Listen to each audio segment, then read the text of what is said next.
Oh, sorry about that, everyone. I was trying to reset the Wi-Fi, and yeah, wouldn't work. Thanks for joining, whoever's able to. I'll just bring up the chat.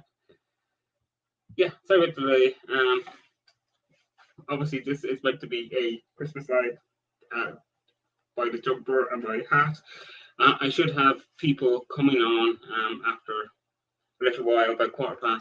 There should be a few people joining.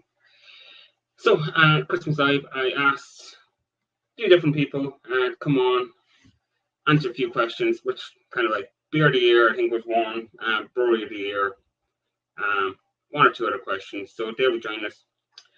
And yeah, one or two people decided to send me a video clip because they couldn't join. So the first video clip, which I'm going to play, is from James or Rampant Line. He kindly sent me a clip. So I'll play that first. And yeah, thanks. So if I can bring this up on screen. I'm useless with technology, so bear with me. Yeah. No, it's brilliant. That's not working. Let's play it. Yeah, this worked before. Yeah, maybe we'll play this one. Yeah, professional as always I am. Stop screen, edit screen, no. Yep, let's bring up JB. Let's bring up North. Let's see if we get. Thank you very much for sending me some questions to answer. First of all, I'd like to wish everybody out there a very, very Merry Christmas and Happy New Year. All beer reviewers, all people who appreciate my channel, all people who watch me, everybody. So very, very Merry Christmas to you all. I'm actually drinking this at the moment, finishing it off. So here's 5 questions. Beer of the year. Supermarket and bottle shop. Got 2 beers here. Now, supermarkets, plethora of craft beer has been everywhere. And funnily enough, my beer of the year from the supermarket is a traditional lambic. This one, Morrison's, £4.50. Big fan of lambics. For me, I loved it. I absolutely loved it. So that's my supermarket beer of the year. My bottle shop beer of the year. Now, bottle shops are full of, wonderful exotic beers. But for me, there was one beer which I thought did everything, ticked all the boxes, tasted brilliantly. And it's from Vocation, and it is their Loose Leaf. 6.7% ABV. I thought that did everything what it wanted to do. Brilliant beer. I love tea-infused beers. So, brewery of the year, my brewery of the year, I'll just come up here, mate. As you can see there, I've got a load of Turning Points. They're local to me, Turning Point. They produce some great, consistently good beers. They're my brewery of the year. Highlight of the year on his social media, it's got to be the Fab Show with Fee and Spice and Easy and Simo. I've shied away from doing live stuff with other people over the years, but I'm embracing it slowly. And of course, doing the live with Dean, first time in 6 years, was a highlight. And also with Barry from All the Beer No Idea, another highlight. Hope of next year on the channel. Well, hopefully I will continue doing the Fab Show, and hopefully that'll get bigger and people will enjoy it more. Hopefully I want to do some more live stuff, especially with Dean and Barry, and maybe with Scott if he wants to, Scott and Wanda. Yeah, I want to embrace it.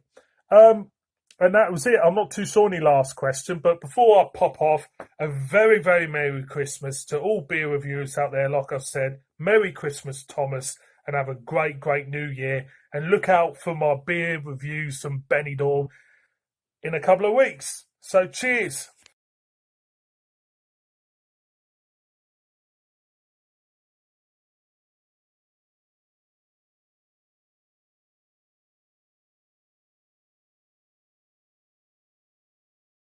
All right, guys. Well, a little clip from my good friend Thomas over at Window Beer in Ireland. So Thomas asked me to answer a few questions so that he can show this clip on his live stream that he's going to do. So the first thing that he's asked me to talk about is some of my best beers, my favourite beers that I've had over 2021. He did ask me to pick out one favourite, but I think there was a bit too many. I've reviewed too many things this year just to pick out one, to be honest with you. So a little list for you.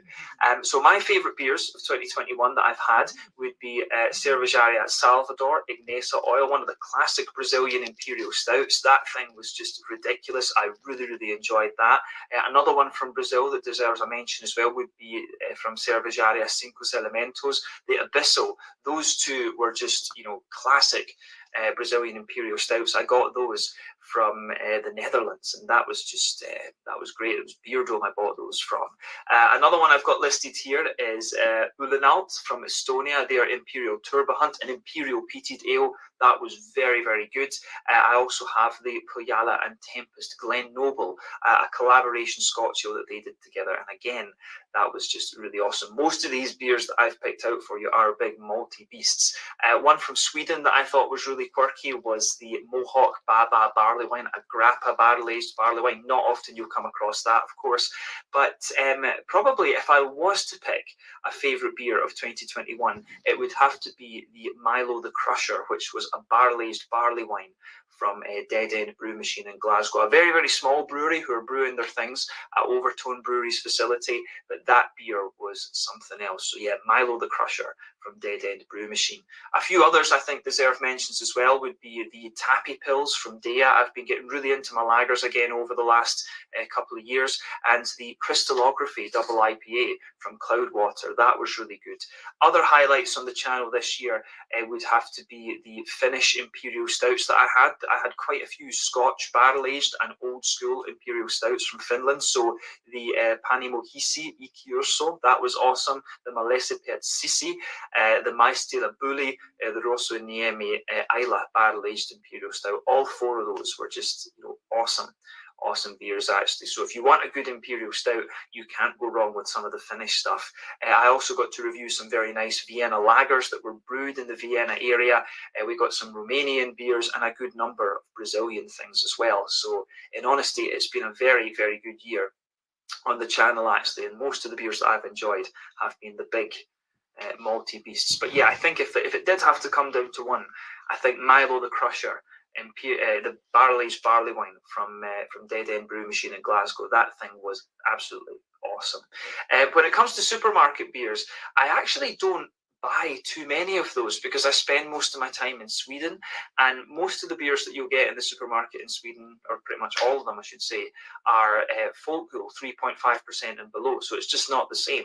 But when I come to Scotland, I will get supermarket beers every so often, so for me the picks are always the Harvest and Schiehallion, love that beer, the Caesar Augustus from Williams Brothers, a Pilsner Urquell you can't go wrong with, or a nice Leffe Blonde. Those would be the four things I would be picking up in the supermarket. But I have reviewed some fairly solid supermarket beers over the last while, but yeah, I think I would always go for those classic ones. For me, when it comes to supermarket beer, it's always the classics. So the second thing that Thomas has asked me to speak about would be my brewery of the year.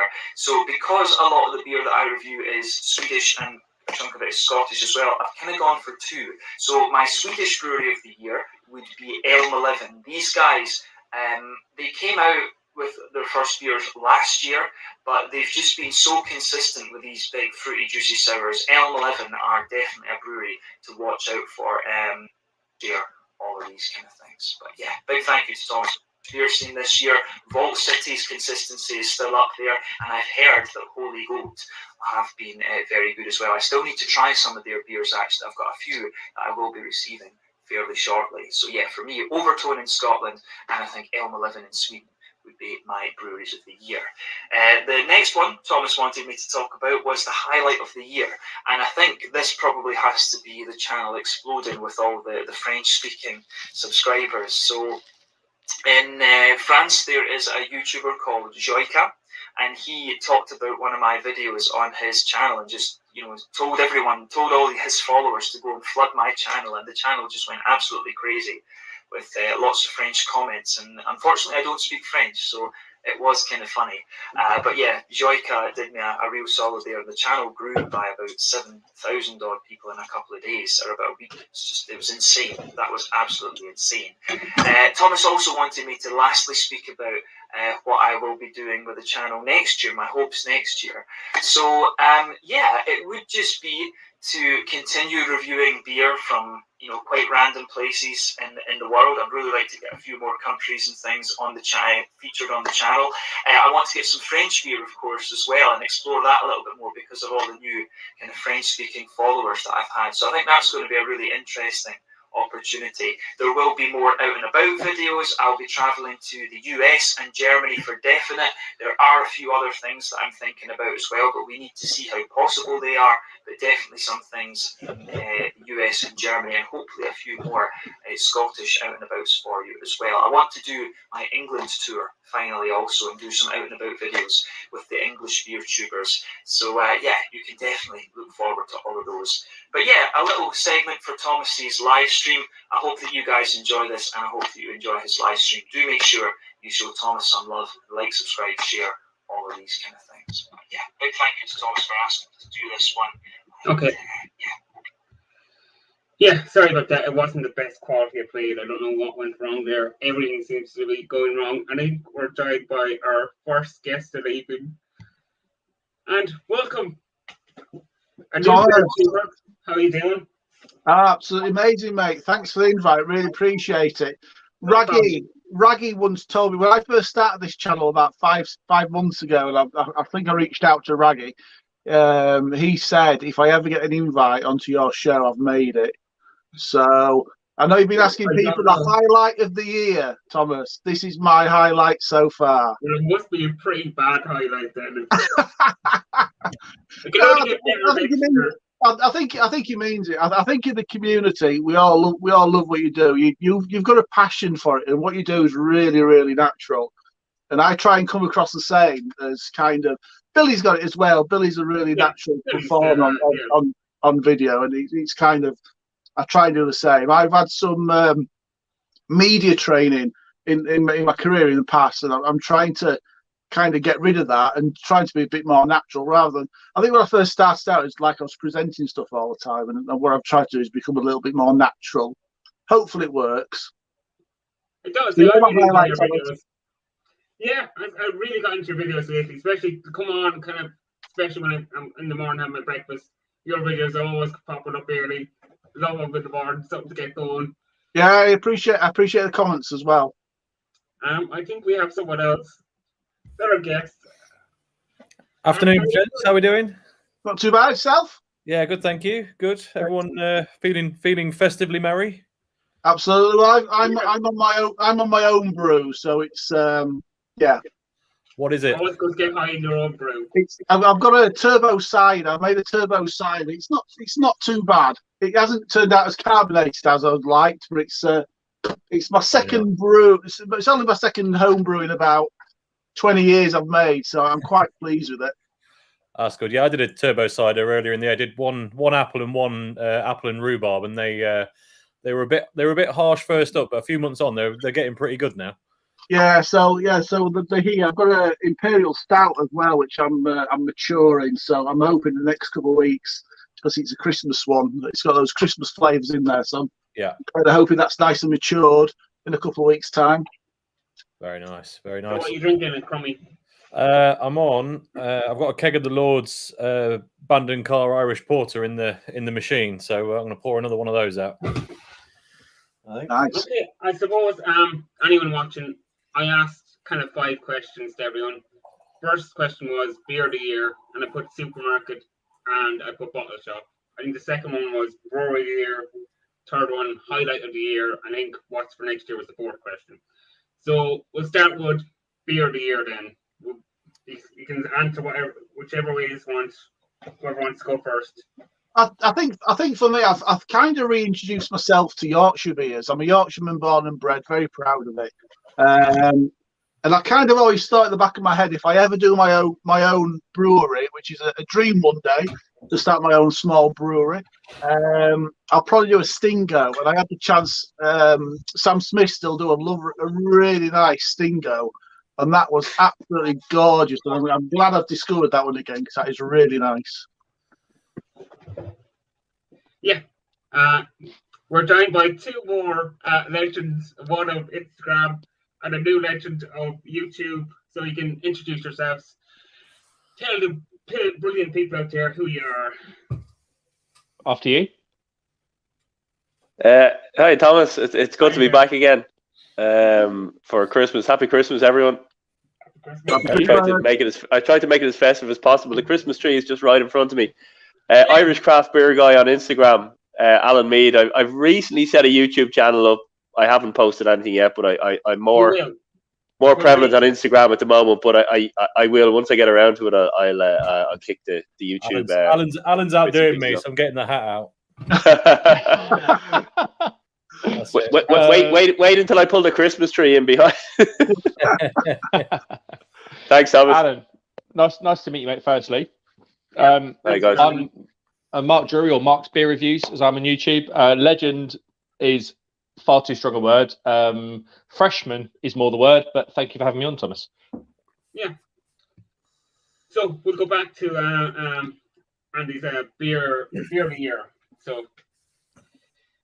Yeah, like I was saying, reintroduce myself to the Sam Smith Stingo. I love the bitterness of something like the Stingo does, and they do a wonderful job of it. And for me, that this year that's taken a lot of the beating. But there's some great brews out there at the moment. I think picking one would be really difficult. There's loads. It's been a good year. Okay. I suppose Crumbly again. Beer of the year. So are we choosing either supermarket or bottle shop or both? If you can. One from each. Okay. Supermarket's tricky. I've got two in mind.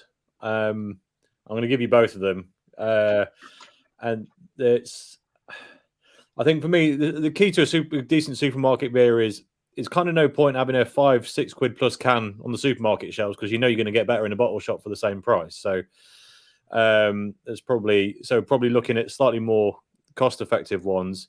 And I'm torn between the Honeycomb Pale Ale from Seven Brothers and Cocoa Wonderland Chocolate Porter from Thornbridge. They're my two. They're the two that I walk into a supermarket and get quite excited to see on the shelf at the minute. So I think that answers that one. For the bottle shop one, the one that comes to mind immediately is the Cherry Bakewell Imperial Stout from Black Iris that I reviewed about a week or so ago. Because that was instantly, as soon as I tasted, I thought that, and I said in the review, I think that could be beer of the year. But I need to flick through all of them to make sure that that's absolutely true. But right now, that's where I'm going. Okay. And who wants to go next? Alan was in before me. So let's go. I'll go. Yeah, brilliant. So, do you want to just call the questions back to me? I think the first question was supermarket beer. Is that what we're talking about? Our best beer of the year so far? Best supermarket. Year, I put supermarket and I put bottle shop, so you can pick one from each. I think I'll go with bottle shop first because I think, as we all know, the supermarket beers in Ireland aren't great at all. I know some of the breweries have tried to get in there over the last few months, but I don't really rate it. And what I suppose I like to promote it and get involved with the bottle shops more than the big kind of supermarket chains who don't really need it. For me, and the strange one is, it's not an Irish brewery, which is my favorite beer this year. It's a beer from Northern Monk. It's their flake and sauce. I think it was an ice cream pale ale. It was absolutely stunning. The first time I tried it, I fell in love with it. I bought as many as I could. I think I actually bought a local there for me, McHugh's, off license. I think I bought every beer they had in there. I think I bought the whole case that they brought over from the UK. It was stunning. It was absolutely stunning, and I was almost sad when I couldn't get it anymore. And I'm hoping they bring it back again next year. I know Boundary Brewing brought something similar out. I think it was called Snowball, and it was something similar, but it just didn't live up to the Northern Monk one. that was it for me. Supermarket beer again. I don't buy too much from the supermarket. You know what? I think the supermarket beer I buy is it like a ginger ale? Krabby's ginger ale. I think that's about the only thing I buy from the supermarket. It's an ale. Yeah, there you go. Yeah, no, I have seen that the little close to me here has brought in some Irish breweries this year. They brought in you guys might know Porterhouse. They're quite a big brewery. They've got some good beers coming out. Another brewery, Brewbury. They brought in some good stuff from them. It's good to see. But again, I try and stick to the bottle shops to give them the custom more so than the kind of big supermarket chains. If you find a nice bottle shop, it's worth it. It's worth every penny, isn't it? Yeah, exactly. You're good to them; they're good to you, and you kind of it works both ways. So it's that's kind of the way it works for me. From Ireland, is it White Hag, the brewer? White Hag, yeah, very good. Yeah, I've had a couple of them, and I did a shout out to them, and I just got inundated. Everybody loves them. I've not heard one person say a bad thing about them. Oh wow! Yeah, no, there's absolutely fantastic stuff from them, and they never kind of missed the mark. I think they've had a few good ones over the years. I think they did if I'm right, they did an eggnog ale. I think last year as part of their Christmas box. They did a Black Forest. I think it's a Black Forest stout. They did a chocolate orange stout, and they're doing a pastry chocolate stout as well, which is absolutely stunning. Yeah, absolutely stunning. Yeah, great brewery. Good shout. Yeah, good brewer, definitely. Okay, so everyone's go next. Okay. Supermarket beer. I think of outright quality. I think for me. I thought Northern Monk Transient was unbelievable. Hit it in the summer, nice. Oh, I couldn't believe it. That was like quite a big game changer. And North Modular in the supermarket, I think that was really good. But the beer I most enjoyed at the supermarket, and I have to give it to him. And Crummy's going to laugh because I've been on his stream the last 3 times. I've just been enjoying the Hofbrau Original Lager. I think it's $2.50 for a 500ml bottle on a Friday night when I end up on streams and things. I just don't think there's anything better. For me personally, obviously bottle shops. I've really enjoyed Durations, Turtles All the Way Down. I got that from my local bottle shop. It was a husband and wife team. They converted the dining room into a bottle shop, online bottle shop, which is like mega. So I got it from them. Can I say it, Thomas? Yeah, go on. Yeah, Twisted Hops, twistedhops.com. They're just husband and wife team, just lovely, lovely people, passion for beer. And they put me onto this, and it was like life changing. Second beer, which is the beer of the year, and I've spoken to a lot of people about it, is this. It's the Vibrant Forest Stygian Abyss. It's a cognac barrel aged stout. It comes in at 11.5%, and I'll tell you what, it blew me away. So that's this is my beer of the year, the Vibrant Forest Stygian Abyss, outright. Okay, I think Scott, you're the last, are you? I'm always last. It's fine. I'm used to that in life, not just in only guys. So beer of the year. I've not actually thought of this. I've been so busy. Don't do a lot of stuff in bottle shops for one reason. Evening, guys. By the way, I'm good. I'm not going to go with bottle shop. I'm going to give you my beer of the year, and okay. I'm going to give it for one reason, and it was: is it the best beer I've had this year? No, it's not. But it's my beer of the year simply because of what it meant to me, and my beer of this year is Steve Austin's Broken Skull IPA. It's a beer that I've wanted to try for since he announced it. I was very lucky that Kev Shark Homebrewing, I arranged with him to send a few over and got them out to a few other people. Managed to raise a lot of money with one through the charity live stream. I think it raised 350 quid all told. So is it the best beer I've had this year? No, it's not. But for what it meant to me personally, and trying the beer. It's a classic West Coast style IPA. It meant a lot, and the fact that it raised a lot of money for a charity that means a lot to me and Wanda. I think that's probably my beer of this year. Okay. I suppose I should go next.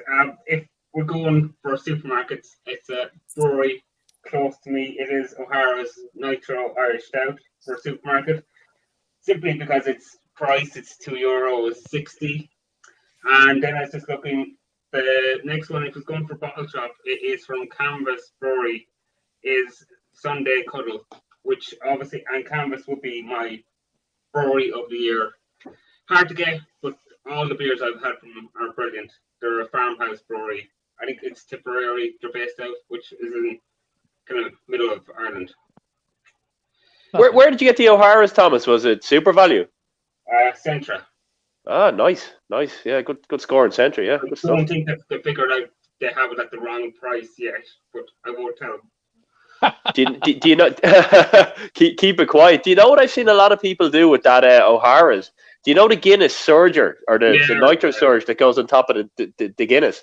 I've seen a lot of people put that on the O'Hara's Nitro, and they said it works out absolutely amazing. I was talking to one of the guys in the local bottle shop here today, and he was saying he did it last night with the O'Hara's, and he said it worked. It was like he showed me a picture. It was like a pint from a draft from a pub. Stunning. That Guinness Surge is about 35 quid, Alan, isn't it? Yeah. It's €25 here. So yeah, probably like 20 pounds or so. Yeah. It's expensive enough. Overcharged or something in England. I'd never have guessed it. How dare you? Sorry. Yeah. I suppose next is Brewery of the Year. I said Canvas from Ireland. So anyone else have a nomination for Brewery of the Year? I don't know. I'll go on. Brewdog. Go ahead. Brewdog. sorry there, Scott. You went out of signal there, mate. Brewdog for their perfect draft keg. Punk IPA. Very lovely. So me and Dave have just finished reviewing. Brilliant. Do you want me to go? I'll go. Will I? Do it. Go on, Alan. Irish brewery. So my Irish brewery, it's an Irish brewery. Even though my beer of the year was from Northern Monk, mine is Brew. They're an Irish brewery from, and they brought out this wonderful brewery Panda Saga box for Christmas. It's a gift set. They're absolutely stunning. Throughout the year, I've just every time I've gone to the bottle shop, I've just picked whether it's one or two of their beers up. They've tropical IPAs.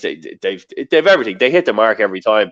They recently brought out a smoked beer about 2 months ago, and it was absolutely stunning. It was like even when you cracked it open, it was like you were sitting by a campfire. It had that feeling. It kind of took you back to if you ever went, camping years ago and you lit the fire and you could get that smell in the air. It was brought back so many memories. There's a few bar brewers starting to do smoked ones. I think it's starting to be quite big into. It's making its way back in, Andy, isn't it? It's sort of something that goes away for a little bit. I know you get smoked porters and things like that, but the smoked thing is going through another renaissance. It is. I mean, even like the Camden Hill was the Marmite one. I mean, I don't think there's any Marmite in it, but it's just got that smoke in it. There's no Marmite in that. I'm not having this Marmite in that beer. I couldn't taste any anyway. It's a nice smoky. It comes from the Rausch malt, the Rausch, whatever it's called. Yeah, exactly. That's where that smokiness is coming from. There's nothing to do with Marmite. No, don't have me on. It's like they brewed a beer. I tell you what, tasted it, stored it, and rung Marmite and said, "Guys, we've got on something here." Yeah, tastes a bit like Marmite. Let's put it on the can. Surely there has to. If you read through the ingredients, is there anything in the ingredients that leads to even 1% Marmite, or is there? No, nothing like that. No, I think you'd expect that, wouldn't you? They've just said it's kind of got the same sort of taste. How about if we do this little tie up? Yeah, that's all. How many times have we tried a beer and it's like, you know what, that tastes like a cinnamon swirl, and you could go to Greg's and go, Greg's, I've got a fantastic marketing idea. We're going to call it the Greg's Cinnamon Swirl Stout, and then they jump on it for however much money, and then the next thing you know, you got a beer. It's true. clever. It's clever. Well, It's clever. they can get away with the Marmite beer, and it's quite simple. Obviously, Marmite's a product of beer making, so obviously it's the yeast extract. They can get away by saying, "There's Marmite in it." Okay, there you go. It's clever. Is that the best? Is that the best BrewDog one? That's actually another one I've wanted to try. I've seen a lot of people put that up, and a Tony's one as well. Tony's White Chocolate. I've got a Hopaloni in the fridge. I'll tell you what. Give me 2 minutes. I'm going to get it. I'm going to crack it open. Oh, brilliant! Do not start me on the Hopaloni. A friend of mine bought a pack of 4, not knowing what it tasted like, and he had one. He spat it straight out. And he said, "You can have it under you." Like, I didn't mind it. If I'm being honest, it was all right. Is that a supermarket one in the UK? Yeah. Oh, it is. Yeah. I picked that and up. It's those sour kind of purple sweets, isn't it? In the tube, the wrappers, like a plastic wrapper. Yeah. I picked that up on the way back home. I never even read if it's actually got anything in it like that. But yeah, from an aroma perspective, you get it. But it doesn't taste like palm violets. But from the aroma, it tastes like polish. Is what it tastes like. It tastes like a fucking point of polish. Well, I picked that up. We were coming back from Bristol. We stopped in Tesco's in Winchester. It was a 4-pack. I'm like, I don't want a bloody 4-pack. I just want one to do a review of. And I got up and I just tore it to bits. It's like drinking like perfume for me. It was horrendous. But I quite liked it, but there you go. That's my personal point. Wanda quite liked it. I just thought it was terrible. But there you go, and don't get me started on the Hopaloni. Come on, mate. BrewDog into a glass. I'm intrigued by that. I think just by the white chocolate in a beer. Sorry, I've taken the Santa Claus hat off. It was getting quite warm. Yeah, I'm joining you. I was waiting to see you first. I was just about to say, Tom's gone. I've got a ton of this stuff as well. Oh, I had that. I think I got that in Lidl a few weeks ago. It was absolutely horrible. I'd rather drink water out of the dishwasher in a pint glass. I used to think that. I tell you what, that was my guilty pleasure. And then I bought a Walker, the Polish one. Absolutely amazing beer. For Polish beer, absolutely amazing. Get the 18% OJ's beers. They're good. Yeah, definitely. If you wanted somebody to clean your deck in, don't get that because it's beautiful stuff. It'll clean it, no problem. Paint stripper. Oh yeah, absolutely. I threw it on the deck in. I went out. There's a massive hole on it. Wreck. Oh, brilliant! I'm just going through my videos and I'm trying to find my supermarket beer of the year because I know you asked for it, Thomas. Yeah. And I can't find anything for me that. It would be between two. It would be between Death Star 2, which was absolutely. I haven't been able to get hold of that yet. Superb, Scott. Honestly,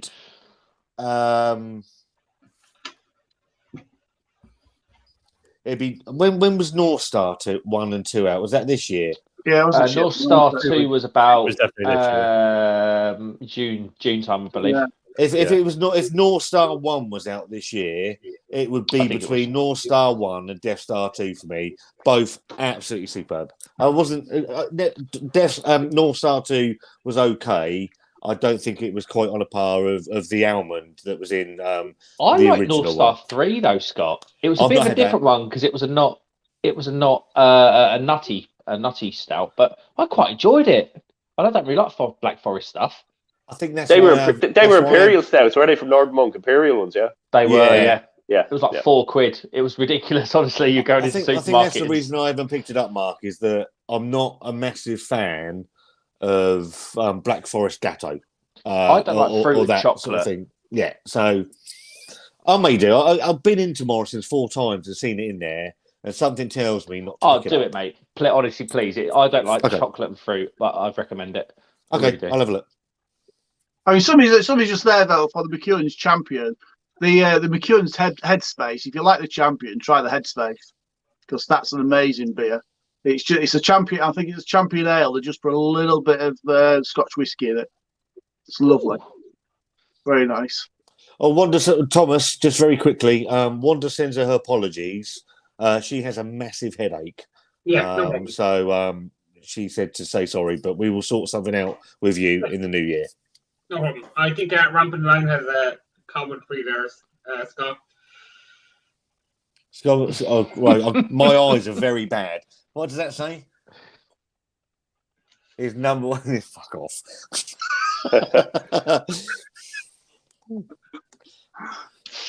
Evening, Jim. How you doing, mate? Thanks for trying, Jim. Yeah. I've got a lot of time for Jim. He's all right. Never had a problem with Jim at all. No, brilliant guy. Anyone could do a half an hour review. And make Anyway, fucking hell. I mean, we do 12 minutes, so when you're with two of us, when you're stretching it out to 30 minutes, fucking fair play to you, mate, and well done. And on your channel growth, Jim, well done. Nice to see. Yeah, definitely deserved. Thomas, I'm just going to change phones here just to see. I think my signal is not great, if I'm right. Yeah, you've been cutting in and out there a bit, yeah. Yeah, I'm just going to change phones. I'll drop off. I'll come back in a couple of minutes. Yeah. Cheers, Alan. Back in a minute. Cheers, lads. Bye, mate. Thomas. Brewery of the year, wasn't it? Yeah, I'm just going to do a double one because you were talking about bottle shops and brewer, and I've just been there's this one, the Hosworth Brewery in Leeds. They're absolutely amazing. They do a lot of collaborations with my local bottle shop, which is the Yorkshire Craft Beers. So they do a lot of collaboration with those guys and do some absolute.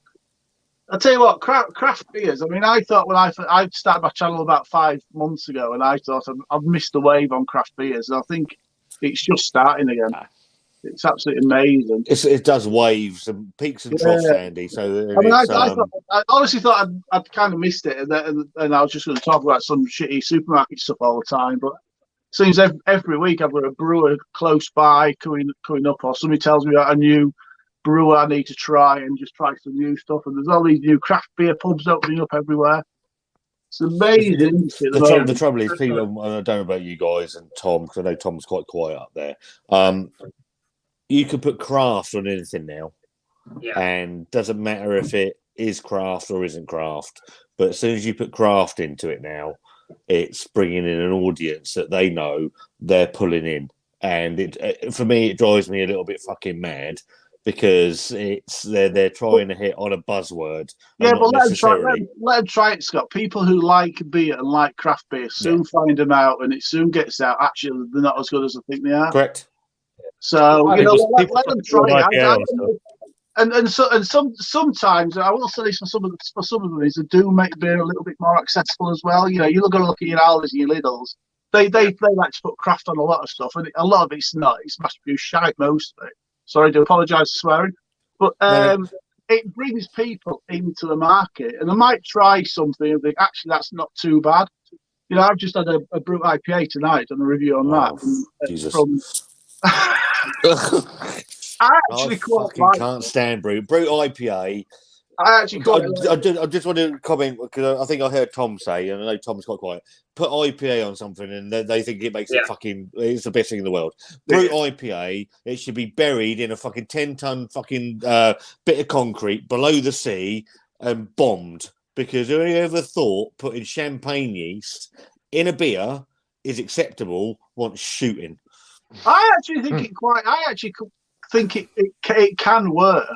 I think it's one of those things. A lot of it's marketing ploy, but if it brings people into trying craft beers, then that's brilliant. It's like the stuff, you know, the Brewdog and the Parma Violets. It's the Marmite stuff. Everything's subjective as well, which is the best thing about certainly beer. There's 5 guys here that everybody's got their own taste in beer. If I'm drinking this. So hops given juice for vocation.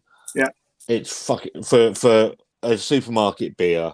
It's fantastic. Is it everybody's cup of tea? I can say it's fantastic. You guys might not like it, and that's the trouble. That's why I've never rated. I'm no beer sommelier. I can't tell you if it's a fucking 10 out of 10. What I could tell you is if it's a thumbs up, I like it. Is it all right? Yes. Do not like it? Down. And that's my opinion. And that's how I work. And that's quite good. And we all do tend to have different opinions, which I think is quite nice. But can I just say, Yorkshire born and bred, you're all picking Yorkshire Brewers. Cheers. Well, absolutely, because I've got no. Sorry. There's a hotbed.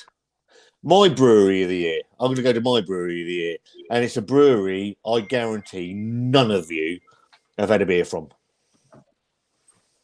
and I guarantee it. And it is a local brewery to us, and it's called Southsea Brewing. So he's a nano brewery. The lovely guy called Dave Eastwood, who is he brews in Southsea Castle. So he's got the most picturesque brewery in Britain.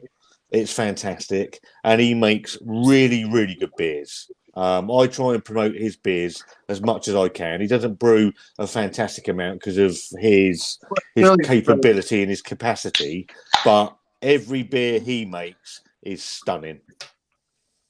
Wouldn't that be cool if you get like monastery beers because it's brewed inside a monastery? Wouldn't it be cool if they did something just it's brewed in a castle? Yeah, but it's fantastic. He's a genuinely nice guy. And he's making some fantastic beers someone said to him he had the opportunity to move to bigger premises. He's like, I just like being how big I am. I'll tell you what, you talk about moving to bigger premises. My local brewery, Ampersand, I really like their stuff. They're a cracking little brewery, family owned. They moved to a bigger premises a few months ago, and one of their sort of, I don't know, most drunk beers in their tap room is Camp Pilsner, which is like a kind of fresh lager, little twist on a Pilsner, cloudy Pilsner, and they can't brew it the same yet, even though they're using the same kit, they're using the same everything. They cannot brew it the same. And there's a lot of value, I think, in sticking to your site because you can't just scale it up. You can't say, oh, the next tank's going to be 3 times the size, the next pipe's next three times the size, and all the rest of it. There's so many variables in there, and they just cannot do it. So there's a lot to be said, Scott, for your Southsea Brewing man be sitting where he is and just churning out the beer, because I can guarantee you he'll go to a new site and he won't be able to produce the same beer. So his brewery is probably twice the size of my room. So he's got the fermenter, he's got everything in there. He's now got a canning machine that he's had to build round. I can go. I have asked him, and he's all up for it. I can go film the brewery, because watching Dave work is fucking. Sorry, Thomas. It's phenomenal, because in that it's so small, then you wouldn't think he'd be able to do what he does in there. And I can't sing the guy's praises enough. Yeah, it's great to see that at that level, isn't it? When you see somebody with such kind of a what we Passion. call a micro brewery, but with a nano brewery. Nano brewery, yeah. And what they can basically produce from, as you said, like a couple of rooms is unreal. It's what's up here, isn't it? And how you do it more so than how big your kind of process is. Yeah, the just thing love is, doing it. They can produce. That was £2.40, and that was £6. That was £6. That was £6 in one of their tap rooms, all their tap rooms until recently. I tell you what, if they'd have charged me £6, absolutely rubbish. If they'd have charged me £6, Mark, I would have taken a pint of it and I would have fucking thrown it out. Mate, even at £2.40, wow. At £2.40, I've been ripped off. Go and spend the extra quid and go and find your local bottle shop like Dave at Southsea Brewing and all these little guys that produce for £1 more, 4 times the beer this is. Honestly, it's absolutely rubbish. It's the worst beer I've had this year. It's rubbish. I think I put on our thumbnail for that Brewdog's mental breakdown. I mean, those flavours do not go in an IPA. They don't. It's not right. Oh, what do you think happened to those guys? Do you think they're just chasing the dollar now? Yeah, definitely. And I think a lot of people have said that in the past. Just even the just did so well, and all this problem about the internal culture of the business, and then they just turn out. Well, everything's starting to taste stained now, isn't it? When they're doing all IPAs, it's just all tasting like one single beer now. I've got it here.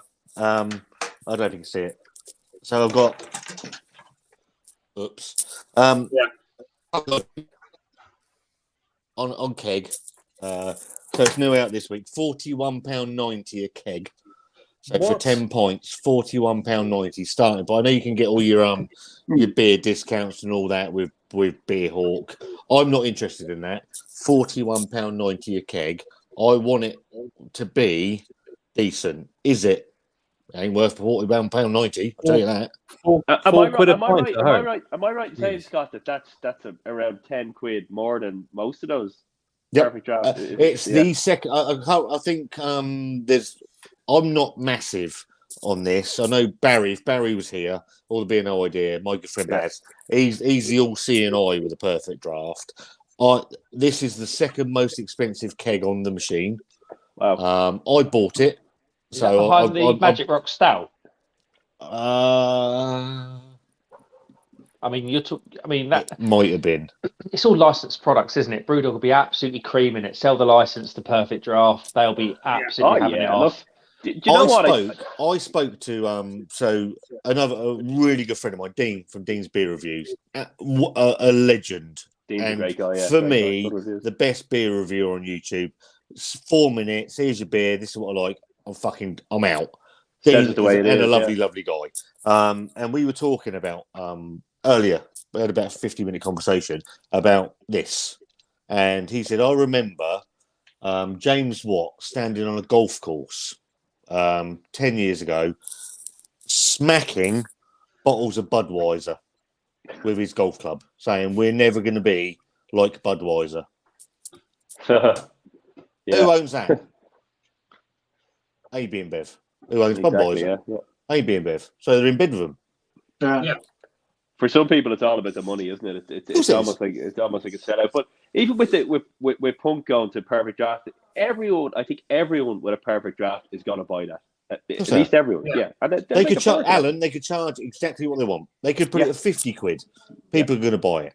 And just to try it, yeah. Absolutely. I went round a bloke's house the other day. I was going to job for a bloke, and all he does is buy Corona for the Perfect Draft. And it's like, I'm not slagging off Corona. I'm not. But by the way, I'm not slagging off Corona drinkers by saying this. I'm not. But tell me if your Perfect Draft is going to give you more of a satisfying Corona than it is out the bottle. What it will do, I'll tell you what it will do. It will give it a more satisfying. It gives it a better mouthfeel. So you get it's obviously with draft quality, you get a better mouthfeel. It's probably fresher than you're going to get in a bottle or a can or whatever you get it. That's about it. I will make a point. When I had it on the paperweight over there, the Krups, the sub, they did a torp of Punk IPA. I had that last year. Is it as good as the original Punk? No. Was it really good for the current incarnation, the bastard son of the original thing? It was really nice. Isn't this the bastard of the bastard at 5.6 though? No. So for me, Dean summed this beer up last night, and it is really simple. This beer, and it's making a name off of a legendary beer that no longer exists. And it's true. Absolutely true. Very true, yeah. Good point, yeah. You actually couldn't have said that better, yeah. No, I can't say that, but I can't say it better, Alan. I've drunk. There's nobody in Britain that's drunk more than me, because it's the most accessible, non-mass-produced beer in Britain. So I could pop up the road and buy 4 cans of that for fucking £6, right? And that's what I do. Is it my favourite beer? No. Is it the most accessible to me? Yes. Is it any good? No. But it's cheap and it's not fucking Budweiser or Foster's or anything else. Oh yeah, look, if I'm honest, that's probably one first. When I kind of came off your usual beer, the Coronas and the Sol and whatever. Yeah, it was kind of 2 seconds, guys, grabbing a beer. Punk IPA. And I said, let's give it a go. And you know what? The first couple of tastes I had, but I thought it was nice. But I think it was the old way. I think it was the old way it was brewed before it kind of got down that commercial route. I thought it was quite nice, but yeah, the way it's gone now, I agree, it's horrible. And you can have. So I did the live thing last night with it. The can I had last night, and off of this, virtually the same. I bought a can tonight to do with Blue Van Man Dave.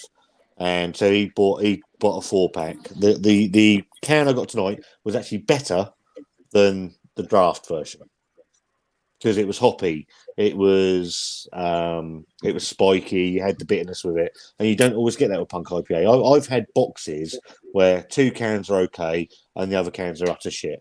It's and someone's told me about the brewing process of BrewDog and how inconsistent now it is, and they're never going to get beers that match things back in the day because they can't do it anymore because it's just too much. It's too much for them. How the setup? How is it managed in America? Because BrewDog USA tend to do better stuff. They brew in Ohio, don't they? I know they do some collabs as well, so I don't know how they're. I mean, the Evil Twin collab with the Roaster Coaster, absolutely amazing. Roaster Coaster is delicious. It's amazing, but there's. I can't imagine. I agree. Yeah, in Scotland doing anything like that. I think the US expect a higher ABV and there's less tax. So if you look at Guinness in America is much better. You see some of the things they release. It's much better than here, and it's made in Ireland. Like how they're releasing different things over there, and I know it's a new brewery, but like they don't release any of that stuff over here. I think it's the tax and the ABV expected in America. The thing is, America, you get. Like, I've got family in America. I've spent a lot of my life in America. Months at a time. If you don't produce something good, you get slated, and it's as simple as that. Whether it be food, a service. Whether you're emptying someone's car, you get absolutely slated, and there's pressure on those guys to produce something good. And if you don't get it, people don't like it. It's very much a consumer-led market as America, whereas we're a bit more. We're not a consumer-led market. We don't lead. The consumer doesn't lead the market over here. It's which is strange because America's very commercial, but. I suppose you're right. They do have that culture in America, don't they? Where if people start to turn against it, they cut it straight away. That's it. We're not doing it anymore. We're over here. BrewDog gets slated for the stuff they produce, but people still buy it. Well, they say they plant a couple of trees whilst being disrespectful to their staff, and everyone thinks it's okay. Are they not? Adverts? That's it. It's basically the name, and it's the name they I suppose they started with and they built up and they're kind of living on that now at the moment, even though they're producing absolute, I won't say because Thomas will probably get struck out, but that's it, Once what do you reckon, making money off them. I've never seen Crummy drink a BrewDog ever. I have, and I have on the channel once, but I'll be honest, I was never my interest in beer predates BrewDog. So everyone's got Punk IPA as this new magical thing that they kind of have fond memories of. For me, it was hoppy pale stuff that I'm not that bothered about ruining the amount of beer that I did like coming into pubs. So I've never been particularly fond of them because it was almost the opposite for me for everyone else. I've drank it before, and it used to definitely used to be better, but I've never had big love for them, to be honest. They've always been. I always felt like they were trying too hard to be different, not necessarily trying hard enough to produce good stuff. That's an interesting point. I think question for us, guys. I think we should answer it. If you can see it on the screen there. We're starting out drinking craft beer. What beer should we start with? I'd say you should start with the one that's closest to you. Well, that's one brew. Very good point. Try hitting up your local supermarket and just seeing what they've got. Lots of supermarkets will only do half decent stuff. You won't normally get. Avoid your. I've made the mistake of buying beers from B&M because it was 99p. It seemed like a bargain. They're shit. No. Forget your Aldis, forget your Lidls. Just go to your Tesco's, your Aldis, your Morrisons. They do lots of nice beers. They're all nice. Stick with your Thornbridge. You can't go wrong with a Thornbridge in the supermarket. I'll tell you what. I'd say it's a mix. I'd say go to your supermarket, pick yourself up a few, speak to your mates as well, because there is a lot of rubbish in the supermarket, so don't get caught up like that. But that equally, fucking hopper lonely you're drinking. Yeah, I was drinking. Before this one. But equally, I know craft beer costs money, and you know what? I do this when it comes up to payday every month. I go straight to the sales sections of bottle shops because 9 times out of 10 it will be shorter date, so you maybe not having the beer in its absolute prime, like Crummy said on his live earlier. It's about how it's stored. But go to your sales section in your local bottle shop or a national bottle shop, like Beer Hounds, for instance. I go there quite often in the sales section. Get some beer that's before date, so you're drinking it in a half decent condition, and try that stuff, because you're not going to pay top dollar for it, but it is going to blow your mind if you've never been into craft beer. Or just talk to your bottle shop. Just say, look, I'm new to craft beer. I want to spend £3-4 on a bottle. What do you recommend? And 99 out of bottle shops will give you absolutely brilliant advice. Can we? Yeah, I agree. I'd go to the bottle shop way before I'd go near the supermarket. As you said, say to them, look, I've been drinking the likes of Heineken, Guinness, whatever. You know, I'd like to get into kind of craft beer from the low end price scale. You're talking I suppose in Ireland for us maybe €3-4 is probably the low end of a craft beer. Well, if you're in Ireland, you go to the Aldi or Lidl. I think any of their own brands. I don't know. I disagree, Thomas. I think I know what you're saying, but I think you could almost be. There could almost be too much. I don't think you'd get what craft beer is. I think if you went to your bottle shop and said, I'm looking for something not the norm, not the mass-produced stuff. I'm just looking for something craft, something almost local. I think if you've got an idea as well when you go to the bottle shop of what you kind of like, do you like the more lagery, pale ale, gold ale type things, or do you prefer a stout? Then they'll point you in absolutely the right direction. I want to go back to what Tom. I think it was Tom that said earlier. Was it right, Tom, that you said Cocoa Wonderland was one of your supermarket beers of the year? Yeah. I've just been down and seen Wanda, and she said to say thank you very much, as she tried that earlier in the year and wasn't a fan of it. I don't think we reviewed it. I don't think it's on the channel. And then we went to the craft beer market, London Craft Beer Market, and she had a glass of it and really liked it. And now she's got 4 sat in the fridge. So she said she agrees with you. It's one of her favourites. It's on the cheap. Sorry, Andy. Go on, Tom. No, I was going to say, Scott, that's a good idea. I mean, I don't know about other bottle shops. I only go to one. It's my local bottle shop in Cass, and they've got a tap room as well. And so you can try some from there as well. And they don't mind you trying different beers and just have a little sip and just see what you think about them. That's really good. That's brilliant. Yeah. That's good chat. Yeah, that Cocoa Wonderland it's always on the kind of 4 for £6 or whatever it is. Yes. It's 6.8%. Right. Just think about that for a minute. And it's perfectly carbonated, i.e. not very much for a stout. Yeah. And it's got a glorious mouthfeel, and it's really chocolatey, and it's got bitterness. I mean, you can't really beat that in a supermarket. From a dark beer, I can't see one that really attacks it at that price point. It's ridiculous. Who brewed that? That sounds like a vocation beer or something. Who brews that one? Is that? It's a Thornbridge one. The Thornbridge. Thornbridge. Oh, okay.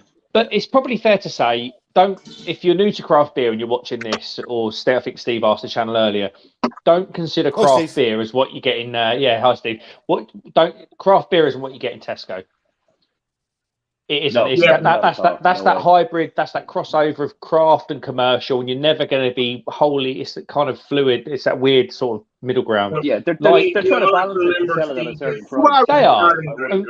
You're right. He does get people into that market. He does get tasting. No, definitely. But it's wrong. It's wrong for people to think that because they drink a Northern Monk Transient, which was one of my favourite supermarket beers of the year, that's not the be all and end all craft beer. Like Alan said, get to your craft bottle shop. 9 times out of 10, you go into your local bottle shop, you can ask them to crack a beer open. Ask them to crack a beer, and then have half of it with you, and just ask them about it. That's craft beer. It's the brewers. You're looking at breweries like, who are these guys? But I tell you what, they knock you out the park, and the reason they're good is because bottle shops stock them, because bottle shops are serious about their beer. I think the problem with that argument, and I don't necessarily agree or disagree. The problem with that argument is 5 years ago, every brewer or brewery that's in a supermarket now, you would have classed as craft. But when you step up to that amount of production, it's impossible to be craft if you're commercial. What do you do? What defines craft? Craft is an absolute outright aim to produce the best quality beer with the best ingredients. And surely every brewery does that. No, because they don't. Because look at Brewdog, they cut the hop. Well, that's fair because they cut the hop. They cut the hop level down in the Punk IPA from 6 to 5.8 to 5.6 now. And it was all to do. Listen. Let's take. Or they cut the expense down. Let's take Punk IPA out of this because. All right. Okay. We'll look at Brewdog and aren't craft. They haven't been craft Magic for Rock? 5 years. Magic Rock. Magic Rock aren't craft beer. Vocation. Yeah, I think Magic Rock have lost their way. Yeah. They're starting to lose their way. That hop skip and juice, I didn't rate. Like, not that I'm the be all and end all. I'm not. But you can't. Craft is, if you're a craftsman, you spend all your time to make the best product as possible, as good as possible. If you're a commercial guy, you do what you can to make the product to a certain level for as cheap as you can. I understand it. I'm not slacking it off. I understand it. But can I add one point that you said if you're a craftsman, but if there's a person down the road who can't afford your high-end skills, but you can produce something a little less high quality. But that's due to personal inclination. That doesn't make someone craft or not. Because someone can't afford a £400 table doesn't mean it's not craft. You're telling me that the breweries in craft beer that are in supermarkets aren't craft beer anymore. I say they run the line. They're hybrid. I think you look at your Vocations, your Magic Rocks, your Brewdogs. I mean, Northern Monk are holding on to it somehow. In my view. North Brewing, fair play. North are a bit different, I suppose. But Thornbridge do craft still. Yeah, but look at Jaipur. What Jaipur was 7-8 years ago compared to what it is now. It's come down. Yeah, they've got a cash. Because it's commercial. They've got a cash cow in that one. Because it's commercial, and that's what they do. Same as I mean, Brewdog are just the Uber of this argument, in my view. I completely agree. The accountants take over, and it's kind of right. Okay, you can brew it like that, but can you brew it like that, but for 50p less? The difference with people like Magic Rock, obviously, Magic Rock have got a £1.3 million investment from Heineken, and that's them gone into. Yeah. I don't hold ground with that. I don't hold ground that if you're in a supermarket, you're not craft. I don't profess to know, even 2.5 years into was a beer channel that's now a hybrid channel, whatever you want to call it. I don't profess to know now still what makes a craft brewery craft. I know Dave down the road's craft because he actually asked me a really good question. Is making a beer, and this is a question to you guys and whoever's watching, and it's a really good question, and it's one I don't know the answer to. Is making beer, is it craft or is it an art? Ooh. Oh, they're very. I think they're very close. I think they're close. I mean, I'm interested. It's craft. It's craft. I can argue why. It's craft because art. The basic principle behind art is that it has no function at the end. Okay. To be fair, Dave didn't know the answer either. So that's the brewery saying.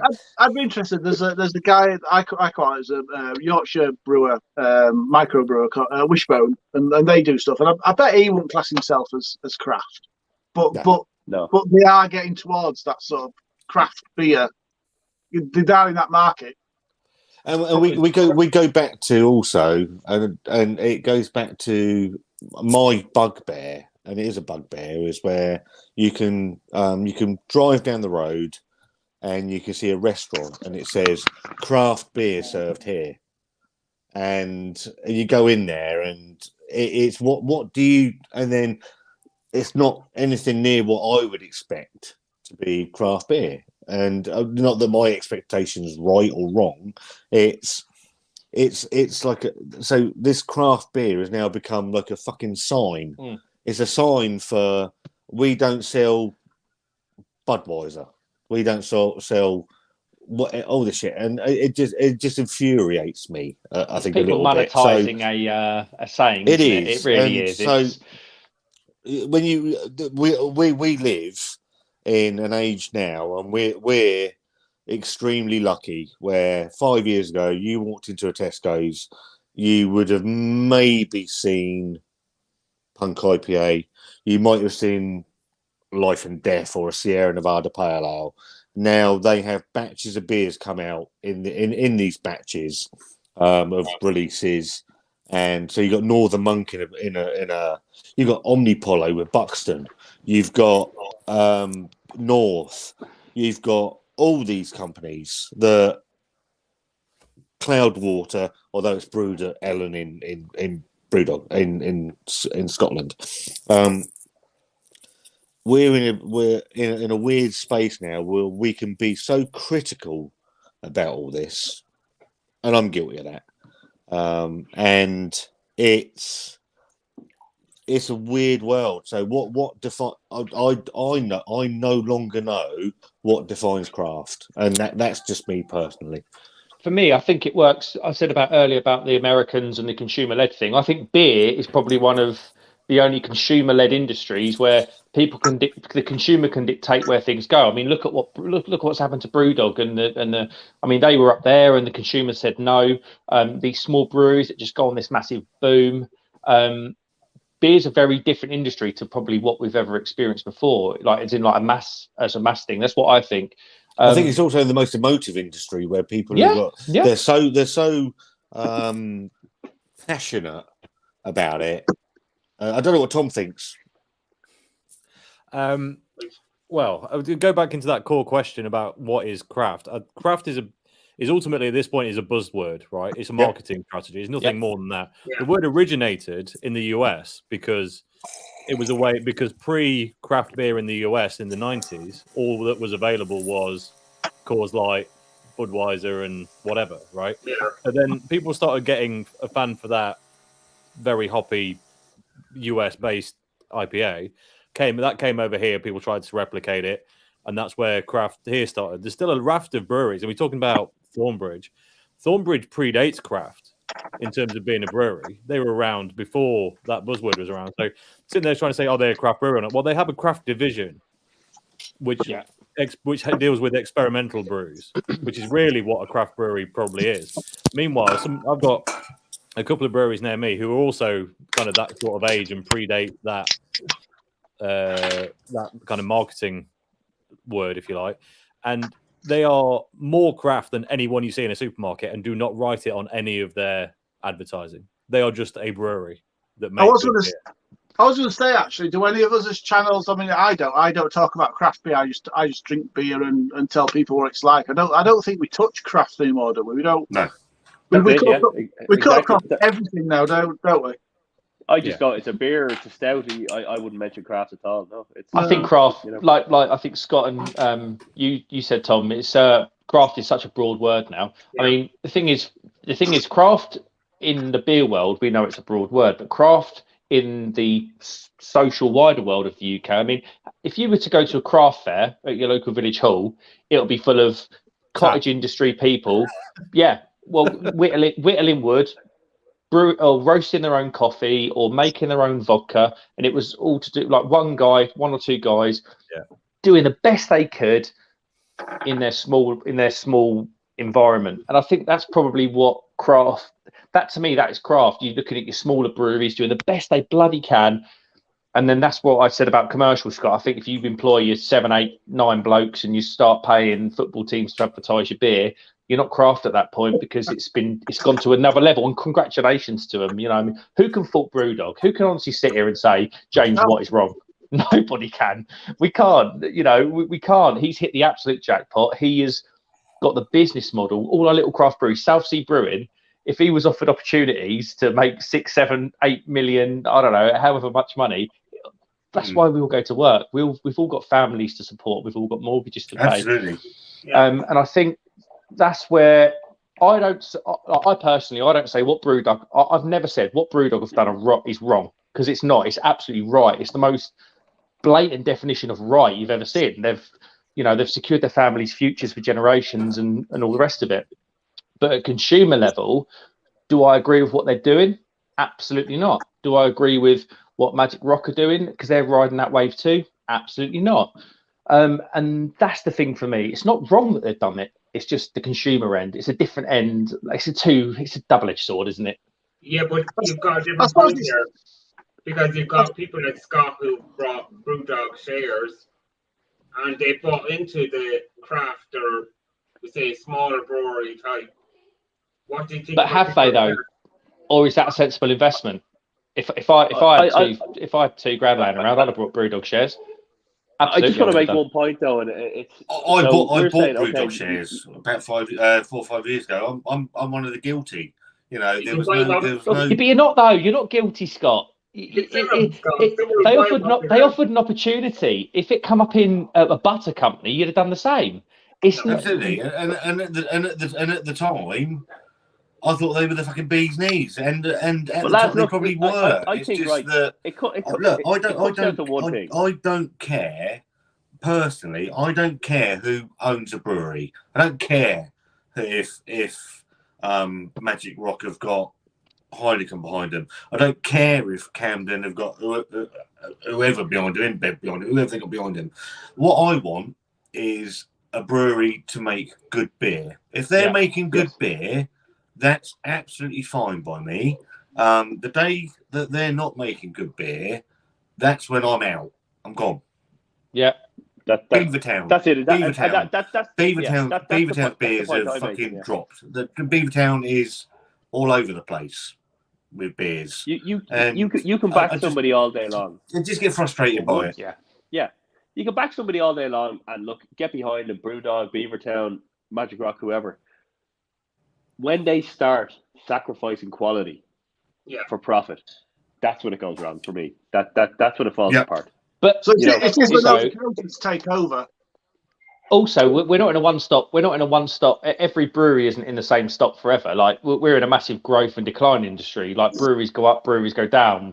You know, and because we liked Brewdog 2 years ago, doesn't mean they're the same Brewdog that they are today because it's different. And that's where I think people, because beer is passionate. Beer is almost like a football thing.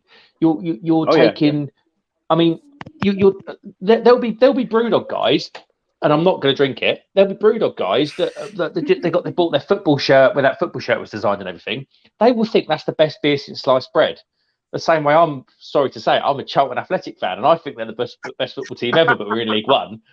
But that's the point, though. It goes beyond any. It goes beyond any level of like sense. And you know, like Scott, you say like you bought Brewdog shares.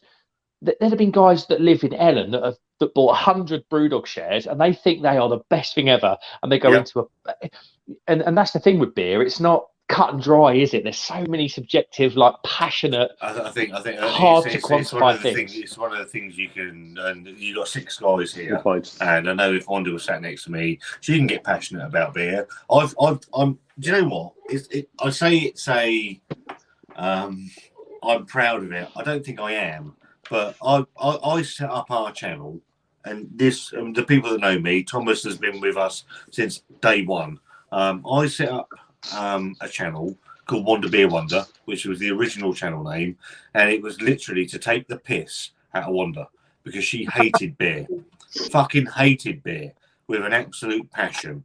And I've turned someone that had no idea about beer, had no real respect or knowledge about beer, especially stouts, into someone that can tell you for one now that she doesn't like a beer or she does like it, why she doesn't like it or she does like it, and she can actually pull the flavours out as well. And now she actually likes stouts as well.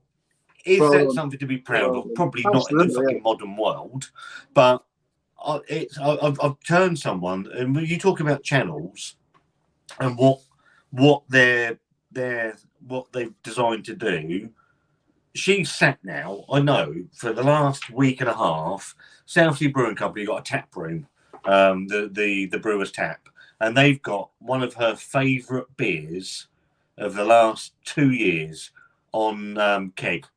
or sorry, it's going to go on the tap or whatever, and it's called Super Santa from Amundsen. It's an absolute belter, and it's every time we go in there, you got the little plaque on there, coming soon. Wanda's on Untapped, right? She has her own account on Untapped. She has one notification set up. That's from the brewer's tap, and every day I come home, she's like, "Have you seen what they got on?" I'm like, "Nope," because I haven't got it. She's like, "They got this, and this." Still no fucking Super Santa. But she sat there every day coming home hoping that Super Santa's going to be on because she hasn't had it in 2 years. Yeah, So and I think. How did you do that, Scott? Because my missus just thinks every beer tastes like rusty pipes, and she will not think any different. To be fair, it's been a long process. same, yeah. I've got Andy. It's been a long process, but do you know what? She's amazing. To turn someone that hated beer, absolutely hated it, and persistence. Can we do a beer review? I don't really. She hates it. She hates doing beer. She hates doing the beer reviews. But she's got to appreciate. Thomas has been here. He was the first guy. She does it so well. A though. massive shout out to Thomas McCarthy. The Come on, first beer. Scott, you drag her out into the cold and rain. I'm not surprised. Sitting in the garden shed. So Thomas sent us some beer over from Ireland, and the O'Hara's Irish Stout was the first stout Wanda actually liked. So I said around South, Scott, you can blame me. And now she's like, I'm gonna use an analogy, and it doesn't mean that Wanda is like a pig because she's not. She's lovely, but it's like something. It's go for some of the pig go for truffles. She can get a stout out from fucking 6 feet. She's amazing, and she's the loveliest woman, and I'm going to be marrying her in March, and I can't wait. Congratulations! Nice one, mate. Round of applause for Wanda for coming to the dark side. Absolutely. I know with the stout. you've put it off. You've put it off a couple of times, Scott, haven't you? So I'm delighted it's got ahead. Well, it's my turn next New Year's Eve. Oh, brilliant! Oh, nice one. To get married. So yeah. Good stuff. Thomas, by the way, I offered you some free drinks, so drop me your address, mate, and I'll send you some over. No problem. I will Just mark it as ornaments. Fucking ornaments in the post or something like that. Yeah. No, do you know what? Wrap it in happy birthday paper. Did we get through breweries of the year yet? No, we didn't. No. I'm never going about 10 minutes. So I did mine, but another shout out for Horsforth Brewery in Leeds. Brilliant. I did mine. Who's left? Tom? I said this is actually another one. These guys here are literally, I'd say, about 3 kilometers from me. They're Hope. They're really good. They're run by a Dutch guy who's come over, and I think they call it Hoop in Holland, but he's started a place in Kilbarrack up the road from me, and absolutely some amazing stuff. I've got an exclusive to try from them tonight. Which this one is basically made with an old ale, sourdough breadcrumbs they've used in the mix. It's only released today, so it's an exclusive. I'm going to pop it open now in about 10 minutes. I'll let you know. You'll have to give us an exclusive review. Just a big shout out to whoever just put that comment on about Sam Smith's really decent brewer. Oh, Sam Smith! I've actually got Sam Smith Christmas ale in the fridge to try tonight as well. I seen it in the local bottle shop today, and I picked it up. I normally get their organic chocolate stout. Are we talking about the same one, or are we? I have that. I've got that downstairs. I don't think we're talking about the same one, but never mind. Yeah, enjoy it. I'm gonna make a stab. Smith to Samuel Smith, but yeah, I'm gonna make a stab at Tom's Brewery of the Year. Oh, go on then. This will be interesting. I'm not sure you'll get it, but I'm interested. I'm going to go for the Blue Monkey. It's been my that's my brewery of forever, I reckon.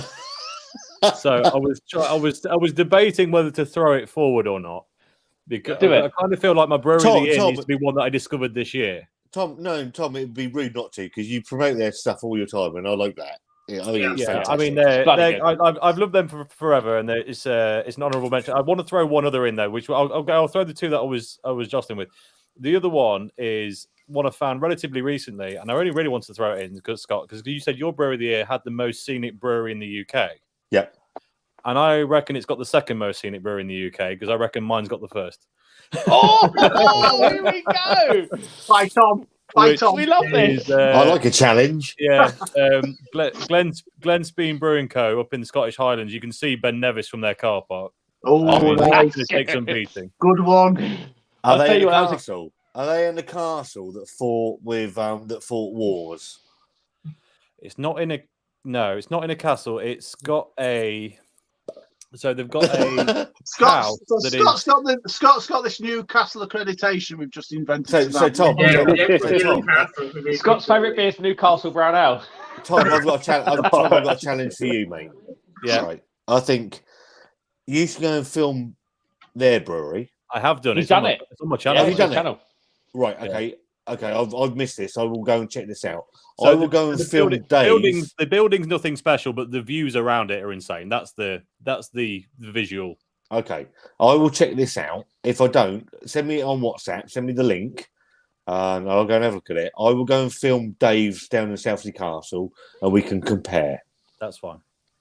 So We'll do it. Good man. I feel like we're going to come out pan even because you've probably got. Oh, the better fucking hell, it'll be building. 50-50, mate. But yeah, it's between Blue Monkey and them, just because I think they Glen's been doing. They don't sit there and talk about themselves being craft. They're basically doing trad beer with a few little twists, and they're doing it really well out of what is effectively quite a small shed. Quality. Trad beer, lovely. They make some cracking beer. So I mean, there's loads. I've just been introduced. I think it's one called Top Bank in Bolton, and they're doing amazing. I've had a couple of those now. They do amazing beers. I think it's difficult to just say just one. There's thousands of beautiful brewers out there. It's difficult. I'll take the next one. I'm going to support my local brewery here. They are, for me, what they've done in the past year with COVID, where they've opened the bigger brewery, they've done a tap room, and they've done the tap pub. And the beers are knocking out are incredible. It's Ampersand Brewing Company. Okay. Oh, heard of it. You can't beat a tap room. Brilliant. That's one of their best beers. That is a chocolate and cinnamon stout. That was bloody lovely. I think outright best. This is another one that's only about 20 miles from me. Great. And they are... yeah, nearly. They're now said in the same breath as like your Dayers, Verdant, Tracker, another good one. And that is Burnt Mill. Burnt Mill. Fantastic. They are incredible. I don't know of a brewery that's done better pales, IPAs, and doubles. I think I've had one of their pales. You must honestly. If you haven't, please order it. They are. I'm not saying please because I want to support them. There's Burnt Mill. There's one in M&S. There is. It's called. Is it Over the Fog or something? Something. Go and get their Constellation series of IPAs. This is actually their Baltic Porter at 9%. Smashing it. So yeah, for me, You've outright. got so many amazing beers in the UK. It's unreal. You so my question is, how do Whiplash are unreal? Yeah, Whiplash is stunning. Yeah. Whiplash. Wow. I the last couple of weeks I've picked up more than often Whiplash, and they're just now. I'll say one thing: Whiplash are stunning. And I was talking to somebody there last week, and they said to me, "Do you not find that the Whiplash beers tend to almost taste like each other?" Yes, definitely. So, yeah. Right. So someone said the same about Verdant. So Verdant beers all taste the same. I've had a few Verdant beers. I can't sit here and profess to be the all-seeing eye on Verdant beers, but someone has mentioned to me that Verdant beers, and I think that can be aimed at a lot of breweries where obviously water profile and things come into, so like cloud water and that where you take these things for granted. Where a brewdog beer, you can smell a brewdog beer from a fucking mile off. Burton's another classic, isn't it? Your Burton beers. And Thornbridge. Thornbridge beers. They almost have a away winning from Cocoa formula. They Wonderland. just tweak it If you slightly. go down into Am I right in saying that? sorry, Alan. When you go into pale ale stuff and the paler stuff with Thornbridge, I think you could smell a Thornbridge beer. And I just think whether it's yeast strains or malt strain, whatever they use, the in-house malts or yeasts or whatever they're using, I think water plays more of a part than anyone. I mean, and we all know it's important, but yeah, I mean, I reckon I can blind taste test a beer that came from Nottingham, not one brewery. I reckon I can tell blind every time. They've all got a similarity, with the exception of the couple who treat their water. Yeah. I was actually going to say it's not necessarily a bad thing. So somebody says, "Okay, you've got whiplash," and somebody says, "Yeah, but their beer's going to slightly taste the same." So they've got a win and formula. They slightly tweak it, but then you look at it like a band, like say Oasis. Oasis, you hear their music, you know who they are. Every song kind of is similar, but it's different. I think there's also a comfortability factor in things like that. When you buy a beer from a brewery, you almost know what you're going to get, and I think like Oasis, you buy an album from Oasis, you know the sort of songs you're going to get from that as well. I think that's a very fair comment. I think whoever mentioned Verdant has probably hit the nail on the head to support the argument.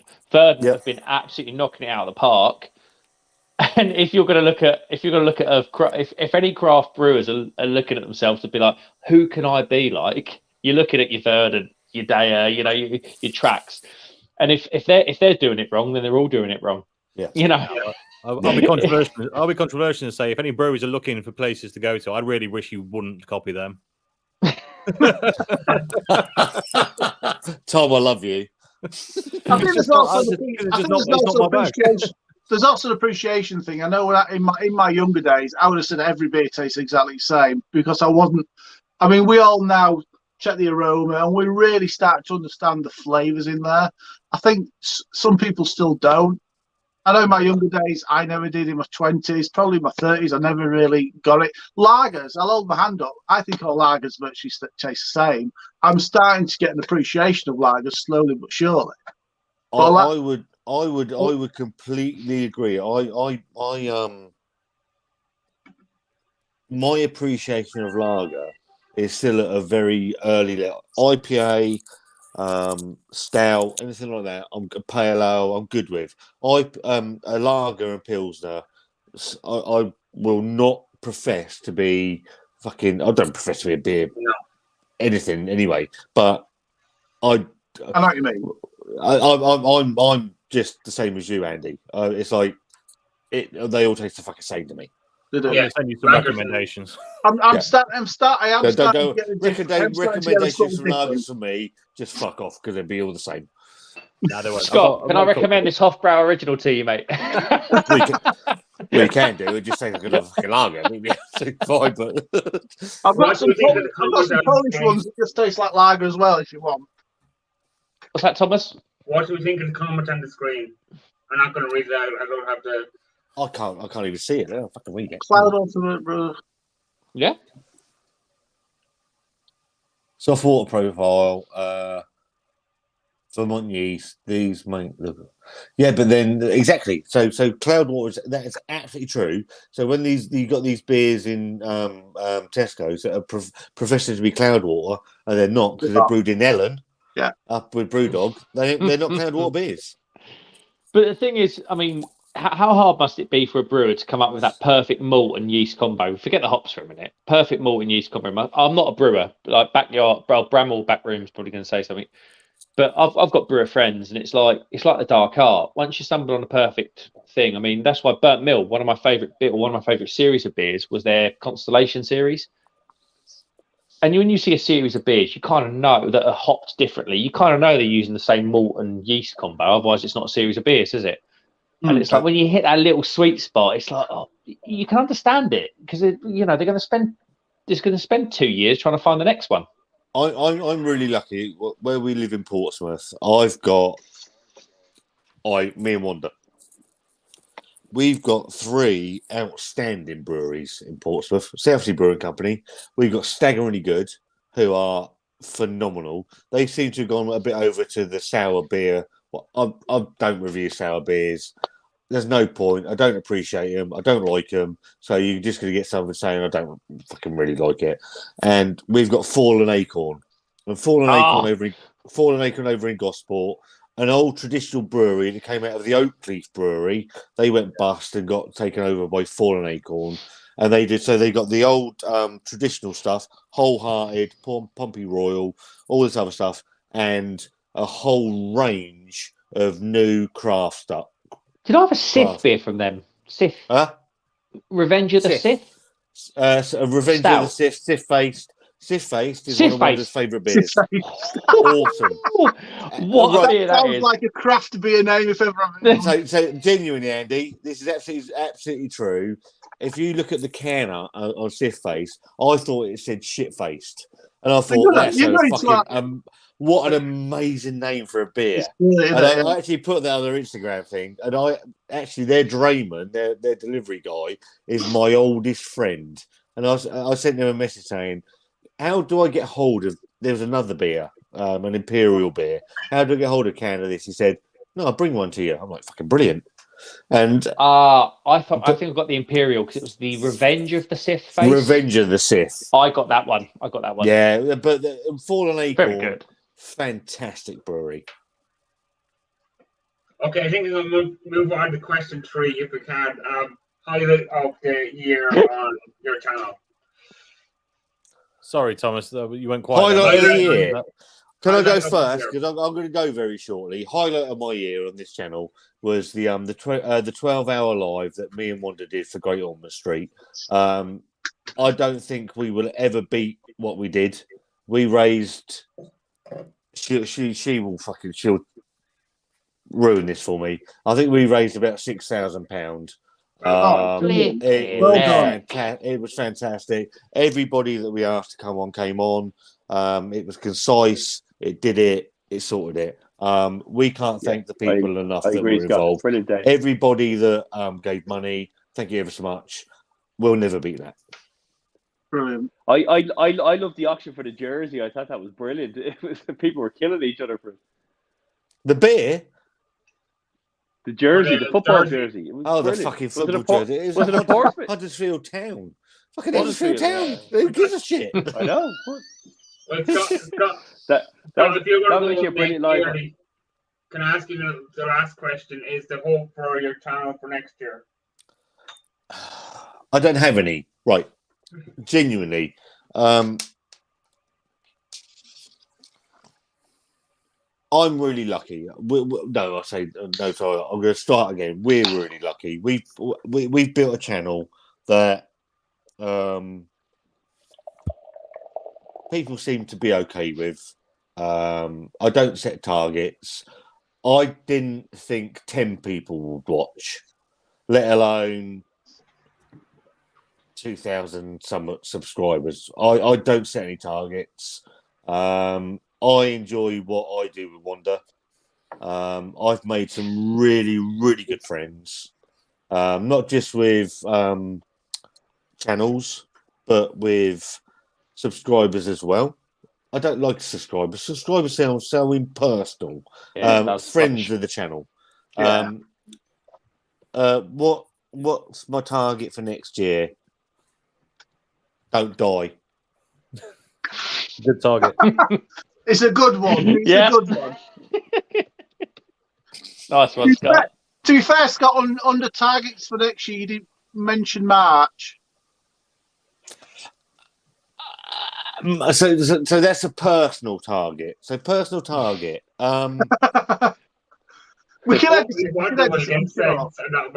No. Okay, so that's targets for the channel. Personal target. I've been with Wanda for. I'm going to get this right because she'll kill me. She's watching downstairs. 4 years. A shoe is about to come get this right. Yeah. She will come upstairs and she will stab me. I met Wanda. For the people that don't know, I met Wanda when I was going through divorce. I was in a real state. You were also in a Weatherspoons, if I remember rightly. And I did meet her in Weatherspoons. Yeah, I did. That's absolutely true. That woman and that lady is the reason I'm here now. Because without her, I wouldn't be here. We got engaged on stage. I proposed to her in front of 700 people on stage. We see the video. Are you sure? Luckily, I think Wanda posted that video a few months ago. She did, yeah. Luckily, she Yeah, said yes. brilliant. Otherwise, I'd look a right knobhead, fucking having to come off Imagine, that oh. stage. And we were supposed to get married this year in March, but we obviously, because of COVID, we had to put it back. So we put it back a year. Really difficult decision. Wanda has had, and you guys don't know any of this, Wanda has had the most torrid life that anybody has ever been through, and I'm not going to tell you any of what she's been through. What she deserves is something nice to happen to her, and hopefully on March the 19th next year, that will happen. Yeah. Nice. No, one. she comes across so well. I think she. Mate, she's.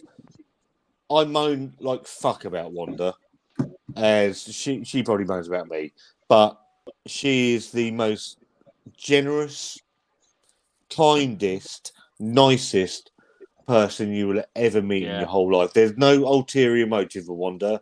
She's just a genuine. Thomas knows this. She's the nicest person you'll ever meet.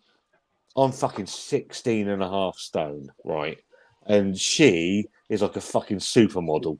And who's fucking batting above his weight at 16 and a half stone? Me. Yeah, but Scott, you know what? I've never seen two people to hit it off as much as you and Wanda ever. I think from the first time I turned your channel on and I watched you and Wanda sitting in the shed doing reviews, you just bounce off each other. And that's us in normal life. We're no different away from the camera. We argue. It's fucking alpaca. The people that didn't watch that's right, yeah. The people that I made a real point of this when we were at the London Craft Beer Market and we walked around to the Salt.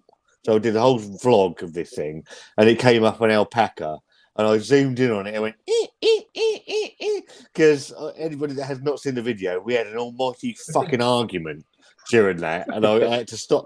We don't do a lot of editing. There's no editing. Stop, start, beer review.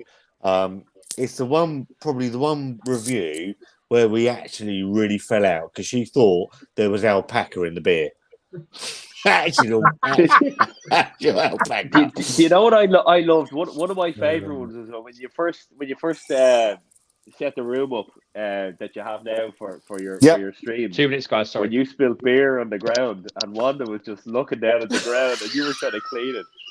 I thought that was the funniest thing. It was brilliant. I couldn't stop laughing. She's fantastic. Alan, do you know what? I've really enjoyed talking to you guys tonight. I know Tom. Tom's a lovely guy. I know Thomas. I don't know Andy. I've really come across Andy. Alan Mead, you're a huge supporter of our channel, and I just want to say thank you from me and Wanda for that as well. No, I love it. Look, it's amazing. It's great. It's out of everything that's coming from this craft beer thing, it's been brilliant to meet yourself and Wanda and to call your friends, and it's fantastic. It's brilliant. And I know we text each other, and it's great. Yeah, I love it. It's not that I'm not going to go too much in it. I've been portrayed as somebody that I'm not on other bits and pieces. I will help anybody and be as helpful as I can to people, and it just I'll help. I like people. I like helping people. I like interacting with people. And Tom's a lovely guy. Love Tom. Thomas, I've got do you know what? I've got so much respect for Thomas.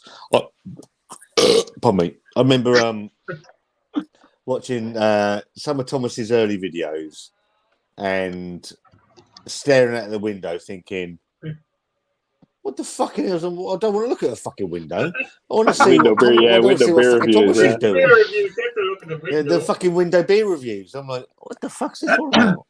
And me and Dean were like, just looking at the fucking window. And then seeing Thomas turn his camera around, I'm like, me and Dean were like, fucking what a guy. What an absolute fucking legend. So I came to Thomas and I saw his video about 3-4 weeks ago saying, I'm struggling for traction.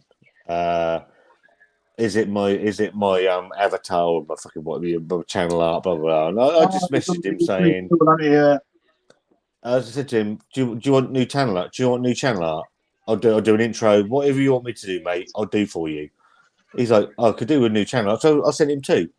And I'll do anything for anybody. I like helping people. Yeah, well, even before that, Yeah, it's fantastic. It looks great. One person I think who contacted me, or I could contact you, that gave me help when I started the channel. I think. Yeah. And even you shared out other channels on your community page when you got. I will share. Do you know what? I like help. Again, I'm in a really. I am lucky.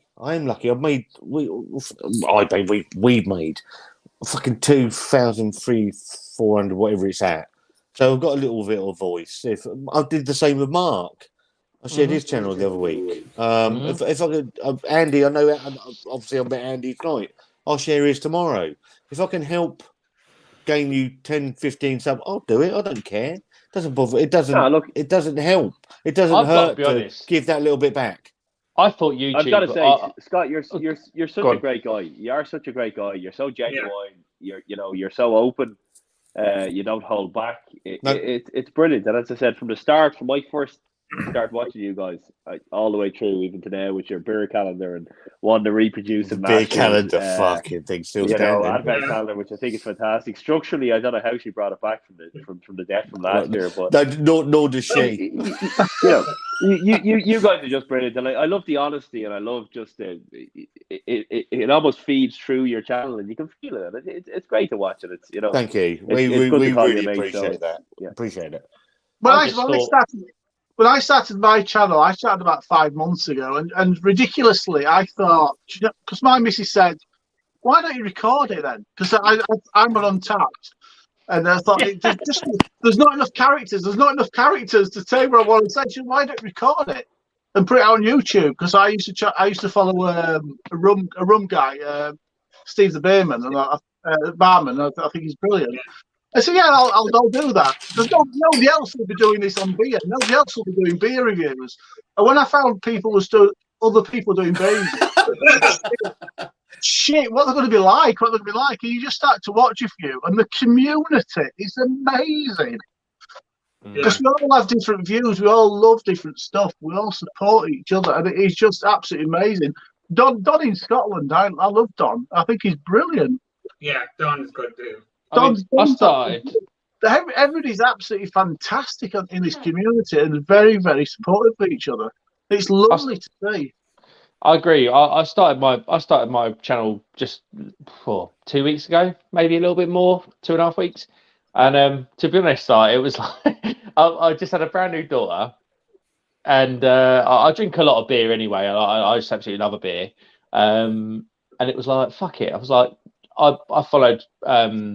Honestly, I followed Paul's Beer Reviews, and Simon are the people that I followed first, and they're the guys that got me interested in like the virtual pubs. Just being around in that environment. Swear at me on the second one. I know, Scott. I know what you're saying, but it's like it's a speak as you find, isn't it? Joking. I'm joking. But it's a speak as you find. Like, I end up in this world, and like you come out, Scott, Sharks Home Brewing, Crummy have helped. I was on the. I think Mark, there is the people. You're absolutely right. People will help you. And I thought it'd be more cutthroat. I thought it'd be like, these are my subscribers, and you're not having them, because you see that on other channels, and it was like I started up, and then like Crummy, I was ended up on Crummy's live show, like pinning a post. John from Lords doing a bit with me. You, Scott, doing a bit. Thomas has obviously been supportive. Like everybody, like it's a different world. Like it's a different world to the way you think it is, because you think YouTube's just like. It's like no, I don't know. It's weird. I'm so happy. I'm so agree, Mark. appreciative. I know where you're going with that. It's almost like you think of people on YouTube are like, I need it. I want to be number one. I want the money. I want this. But it's not. Yeah. When you come on and you watch different people and you link in, it is a community, and it's like the likes of Paul's Beerreviews, brilliant. Paul and Abby, brilliant. You've got John coming on, and John collaborating with Paul, making a beer. I mean, it was that. I think that's what it was called for. Yeah. That's what it's all about. It's all about linking in. It's a community. It's not about one-upmanship. It's not about, I'm better than you. It's all about, we love craft beer. We want to discuss it. We want to, sometimes we will have arguments about, what we think is best and what we don't think is best. But that's what it's about. It's about a community. It's not about, I'm better than you, or my channel is bigger. Or it's about friends, community, like a beer. At the end of the day, that's what it is. I think the word channel is probably misleading, because when you think of channels, if you're watching BBC News at 7 and you go and watch no. Do you know what? I hate the world. BBC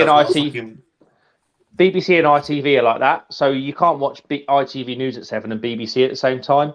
Whereas that's traditional thought of channel. Whereas channel on YouTube is Scott can be on 1 minute, I can be on the next. Tom can be on the next, Alan can be on the next, Andy, and then Thomas. It's not so much a channel in the sense that we know. Do you know what? I hate that. Do you know it's entertainment, isn't it? With my friends, I've never professed the fact that I've got a YouTube channel.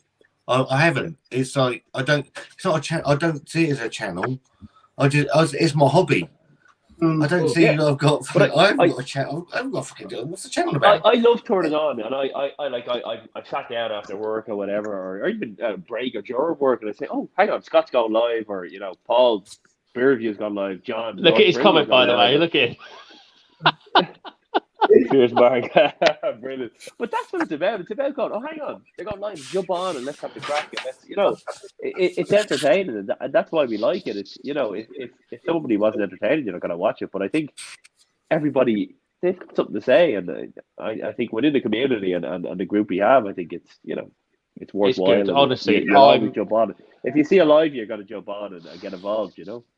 I'm so thankful. I think when I started, I've been on every. I think I've been on every live since I started YouTube. It feels like, certainly for Crummy, he hasn't been live without me. He's become a piece of the furniture now. You can't get rid of him. He's just there, hanging around all the time. You think I should have 2 million subscribers, but I don't. I've got about 112. It's mega. I've got 30 on YouTube, but I haven't posted anything yet. But Instagram, I'm doing okay. But as I said, I'm trying to. Get from Instagram into YouTube, and I will get there, but it's just all about me kind of getting into like what Thomas has achieved, the likes of lives and reviews and stuff like that. Mine are kind of pictures, and I do the odd video, not with me in it, but I'll post a picture. But for me, I think the next step, and I might jump into one of Thomas's questions for what do you think next year, or what's for me, it's kind of expanding the channel maybe and doing some lives next year, and it's not that, Alan. Obviously, you've got a fairly big Instagram following, and transferring that over to YouTube. It's difficult. Right. So there is a stigma. There's a stigma to being. 2 minutes, guys. New bit. I hate the word. You do YouTube. I don't know what that means. I don't know what it means. I put videos on YouTube. Do I do YouTube? I don't know what it means. But there's a stigma with YouTube, and if you can get past that, I've never been at the stage where I take it that seriously, where I don't give a shit. So I'm lucky. I've got the good lady in the background keeping I've never got too big for my boots. I've never grown to a place where I think I'm better than anybody. And I like to keep my feet on the floor. And I think that's really important. I think it's nice. I think this has been really good. I mean, I do watch Scott and Wanda. I think you guys are amazing. I don't think I've subscribed to you. I think you like my guilty pleasure. So definitely, he puts his browser in private mode. Thomas, get rid of Andy. Off now. I just called it a guilty pleasure. Membership as It's well, called which is well worthwhile. Because He clears his history after every video. Sneak previews into the videos coming out. It's do you know what, Joe? YouTube's a funny thing. I've make no bones about this. I've made some wonderful friends. Dean from Dean's Beer Reviews was the first guy back 2 years ago. He had us on a live. We had 43 subscribers. I remember him reaching out to me and saying, "Come on a live with us, with me." And we did a live with him, and I've never ever forgot that kindness. So, Dean, I speak to daily. We were a beer channel, and obviously we veered away slightly. But if you look at our channel, fucking 90% of it is beer. And but veering away from that, I've been Tom. I've got a lot of time for Tom, Thomas, Mark. I've helped. Alan Mead supported our channel for a long time. I've made really good friends with Barry, all the beer, no idea. I've known Barry. He messaged me before he even had a YouTube channel, saying he actually sent me his first video review saying, "What do you think?" I'm like, "Fucking post it, mate. Do a channel. Go for it." I'm good friends with Chris's Beer Reviews. I'm lucky. I am very lucky. Dave the Blue Van Man is one of my best friends. Away from YouTube, I get on really well with Dave and Chris the Butcher, and I've made friends through YouTube, but I don't need the YouTube for that friendship. Yeah, and it's a weird thing. It is a weird thing that you use this platform that we're all on, because we're all here, and it's the most bizarre, fucking infuriating, but you keep coming back to it. Yeah. I still can't get to grips with the fact that people want to see me drinking beer. Nope. Isn't that the weirdest thing? Yeah, no, I get That's that. weird. I get that. That just it just But people at work just talk do about you know what it like, is though? It's people respect your opinion. That's what it is. Okay, people are looking at you drinking beer, but they actually respect your opinion, and they might log on and say, "Okay, I'm looking for this beer, and I'm going to buy this beer, but I want to see is it nice." And they look and they find you, and they respect your opinion, which is great. You know, it is a weird thing, isn't it? It's so weird. It is though. I agree. It is. Yeah. It's like I just go back to how I sort of got into YouTube, like just viewing, and it was more like the personality behind the camera. And it was like I can relate to that, or I can see a bit of myself in him, or you might pick up a drinking trend at the same time, or there's always these like weird little micro sort of circumstances that mean you follow somebody. And then when my wife said about like, I was on a live. I think you were Crummy, you were there, John was there, Lords was there, Paul was there, and it was like, you start a YouTube channel, mate. And I was like, who gives a shit about what I drink? Everyone was watching. There's actually loads. Like, who honestly cares? Like, I'm just an idiot. I'm no better than the next person watching. So why would I give a shit about what they drink? And it was like, I don't know. People do want to watch it. I went through when I went through divorce. I had no clue about YouTube. Genuinely had no clue. And then one day, something popped up. I thought I could watch that, and this is the most. I'm not going to go into it too much, but and that's where the disappointment comes from. Is that someone popped up? I thought I'm going to watch that, and it was a guy in his kitchen reviewing beer. Okay, and I watched loads of the guy, loads and loads and loads of it, and Wanda came in one day. I'm like, I was going through loads of old stuff, and it's like, she said, "What are you watching?" I'm like, "I'm sorry, I turned it off." She said, "No, you're obviously enjoying it." I'm like, "No, I do because it's relatable," and I thought, and then like 2-3 years later, I thought, with her, I could do something with that. And I think we've all been there. Yeah. And it's like, so, and then all of a sudden you got your first, like the first 10 subscribers, like, fucking hell, people are actually watching me. And then 30, 40, and it starts going like, oh, wow, people are actually watching. And it is bizarre. It's a bizarre, even now, I don't class myself as a YouTuber. I'm Scott. I've got a job. I've got my life. I've got Wanda. I've got a son I don't see. I've got a girl in there that could drop dead at any minute with a fucking heart condition. I've got Chantel. So that's life for me. The YouTube side of it is my hobby. I say it's hobby. How I see that. And that's right. I think Go on, yes. Go on, sorry. No, Alan, you're in. Go ahead. No, go ahead. Nope. I'll go after you. Not doing it. No, okay. Okay. I was going to say. So Scott, yeah, you do see it as a hobby, but I don't think you see behind the camera that all the people that are watching and actually that log on and love what you do and love what you and Wanda do. And I was going to say about Chantel as well. Tell them to get their YouTube channel back up and running. It's been a few months since they posted stuff, so it was brilliant. So they've just been so bogged down for so long, Sam and Chantel, and Sam's video in, and it puts mine to shame.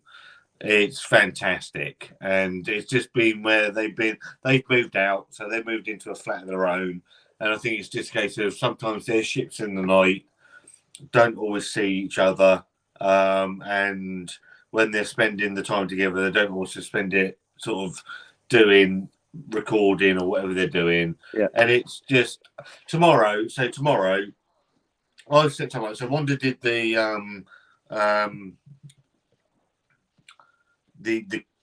clues to what I was doing for the London Craft Beer Festival. I did something similar for Wanda, whereby Wanda doesn't do any. No one does anything nice for her at all. She's been mistreated and just fucking horrendously over the years. So I thought, you know what, someone needs to do something nice for this lady. So I sent her a poem. I wrote the poem. So, and I've broke it down into bits over 5 days, where she had to guess where she's going. So tomorrow, she's with little help from me. I'm taking her to Winchester Cathedral tomorrow, and they've got a live orchestra performance of The Snowman with Ella Jones. So it's going to play all that. Oh, it's wow. all going to be Christmassy. Oh, I love that. And they've got a lovely Christmas market up in Winchester as well, and she deserves it. She does so much for me that I need to give a little back to her as well. Yeah, that sounds absolutely stunning. I'd say with the orchestra, and you say it was in a cathedral, that would sound that'd be stunning. Cathedral, the acoustics, mate. I'm just thinking Winchester amazing. Cathedral. I think I've driven past it. It's fucking stunning. And Winchester's unbelievable. With the snowman played in there with a live orchestra. Yeah, that would be. I'm hoping she's going to like that. That'd be hard. I can't remember where we're doing it. We're doing something similar for Nightmare Before Christmas. I think that's down in Wembley. That's at my house, mate. I've got a 6-week-old daughter. Wanda's daughter's favourite thing ever. Right, we'll go for a week. I'm not going to be done. The Snowman is a classic. Wow, that is. Can we? I love that. Let's get back on task with Thomas's questions, I think. Thomas, Thomas, hope for next year for your channel. Hope for next year. For your channel. Tom, I think this is good for you, mate, because I think you're in for a big year. All right, I'll go first. The hope is the hope is to come up with several video formats that work. is the real hope. Can you let me know Love doing beer reviews, but ultimately, I'm not sure. Just doing beer reviews isn't why I started YouTube. It's just part of it, and it's very easy to get stuck doing one thing. I want to do more different things. That's the hope. And join in. Yeah, I keep moving forward. That's the other thing. Just keep moving forward. Doesn't matter whether that's in 1% rate or a 10% rate. It's just moving forward. That's the goal, I think.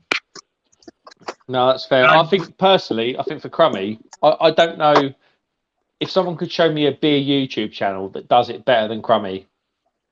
Like, as in, like, the production, the image, like the professionalism of it. It, like I said the other day, I can't remember who. Was it you, Crummy? I said you look like a newsreader sitting back there. It wasn't to me, no. But it wasn't. I'll say it to you now because it wasn't meant in. It wasn't meant in a horrible way. Like, it literally looks like you're sitting on a news channel because everything's so on point. And was it John? I think I might have said it was John on the phone call. But you know, like, I think if you're looking at one to watch, I think it's Crumbly Beard for 2022. I think I don't know if there's a better channel out there that's doing what you're doing, mate. To be honest with you. Thank you very much. I keep trying. I'm not saying it. Honestly, I'm not saying to lick your ass either. Scott will know because he knows more YouTubers than me. But Scott, is there a better geezer out there professionally than Crummy when you look at the production and stuff? Hang on. I don't know if there is. He's connecting back into the beer sphere. Hold on. I'll tell you what. Whilst he's doing that, just before the highlight of the year. I heard, is there a better person out there for production than Crummy? Is that no. I thought that was what do you call it? Deadpool floss. Scott had there for a second when he was stretching it. I thought he was honestly. I had a click through. Crummy obviously links all of his equipment in YouTube. I clicked through it earlier, and I've got a lottery ticket in my back pocket. And if honestly, the man, he's got to be on some dollar because he's like, his camera's like £1,300, microphone £500. It's not quite. And there's me. This is years of collecting. Before I started the channel, I watched a video on. It was, I can't remember who it was, but someone basically made a video about what is needed for success on YouTube. And it was a mix of things. It was an engaging personality. It was good content, and there's a bit of, and then the third one was luck. But luck got broken down into there's genuine luck. There's interactions with other people to generate that sphere, and then there's the concept of monopolizing on unfair advantages. Right? Which is, by the way. Which is when I recommend which is what you're trying to do. I'm not saying you're good because your equipment, because I'm not saying that at all. But your setup is like the way you do your videos. It's like all the cuts and that bit. That's just time and effort. That cut, the editing is just time and effort. There's no. Yeah, but it's good, mate. It's good. Whether it's summer or night, it's good. It is good. There's no. You can't pay your way through that without paying someone else. I can't be asked with cut and effort. I said to my wife, I was like, one of my favourite beer reviews does those one take videos where it's like start to finish, all one take, and it's like, you know what? If I can do that, then great. Because I've done lots of. I get employed as like your YouTube holiday man. So like on my other channel, there's lots of private videos that you can't see that are just like all the holidays and experiences. And it's just like, I can't be doing it. I cannot be sitting in front of the laptop 3 or 4 hours a night. I've got a job, I've got a family. So like one take works for me. All right. And that's what we do. So I'm quite lucky where I will sit. There's no editing. I don't edit fuck all. I put a front on. I put a bit on the front, a bit on the end. I'm done. So we will sit and review most things one take. If Wanda doesn't like something, I'll start again, and we'll start again. But or I'll cut something out that she's not happy with. But apart from that, it's filmed in one take. Done.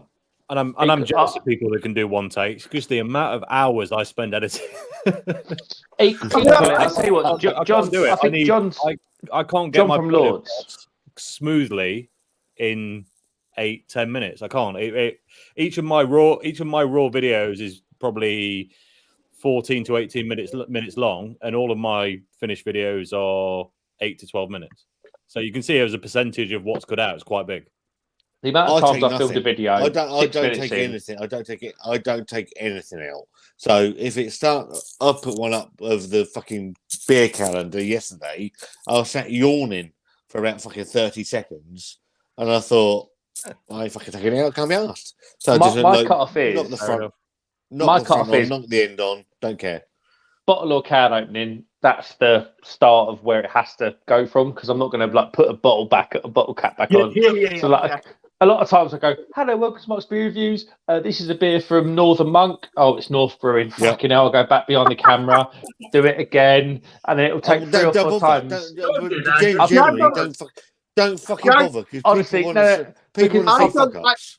I must admit, I've gone the other way. I used to retake, do cuts and deletes and all sorts, and now I can't be arsed. I've done a beer review tonight on my beer calendar. I couldn't get the ruddy beer out of the flipping box. I've kept it all in. I'm struggling to get the beer out of the box. But there, you're past the point of no return. Like I go to the point of no return, which is really early, and then I'm like, no. So sometimes I'll go, like you see in my review. Sometimes I'll be like, here's a pale ale from Bastard Brewing Company. I'm like, no, it's not Bastard, but I'll say that on the phone because I have to, because it's that one take thing. Yeah. And but you know what? It's what works, you know, and that's what makes YouTube awesome, because it's like YouTube isn't a position of desire, it's a position of circumstance. So you put into your channel what you can at that time. So Tom is a web developer, he knows computers inside out, he can do it.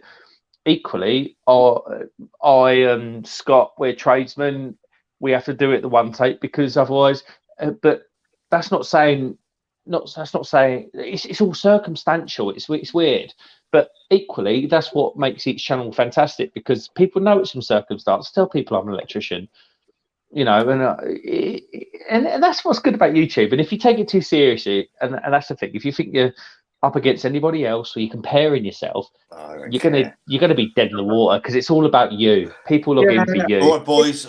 I'm gonna cut in. I'm off. Thank you, Wanda's Scott. going to bed, so I'm going to go and join her. So I would say, Thomas, thank you ever so much for having me on. No problem. Thanks for coming. It's been good, Thomas. We need to do more of these, because it's been an eye opener for me personally. It's been good. Yeah. Tom, Mark, That's brilliant. Andy, yeah, absolutely brilliant. Alan, enjoy tonight. Thank you ever so much for having me on, and Merry Christmas to you all. I'll speak to you soon. See you soon. Thanks, Take care. Yeah. Anyone who hasn't subscribed to Scott and Wanda, please go and subscribe to Scott and Wanda. No, I'm definitely going to do it. Scott and Wanda, it's one of those things. When I first, like I said, when I first started, I didn't think anybody else did this. I didn't think anybody else reviewed beers on YouTube. And when I found people did it, it scared me a little bit. And particularly people like Scott and Wanda who do have a good following. It's kind of like, I dare subscribe to them, I dare follow them, because if they know I'm following them, they might look at my stuff and I might start, you know, I just didn't like the idea. So I think I've got 3 or 4 I follow, and that's about it for me. And but I think tonight's been really good for me. It's opened my eyes. It's a lot more. Everybody's human. And I think that's where it's opened my eyes to. We're all human. I knew we were a good beer community. I knew that anyway. I mean, I think there's 1 or 2 in the community that think they are better than everybody else, but everybody else seems to be all right.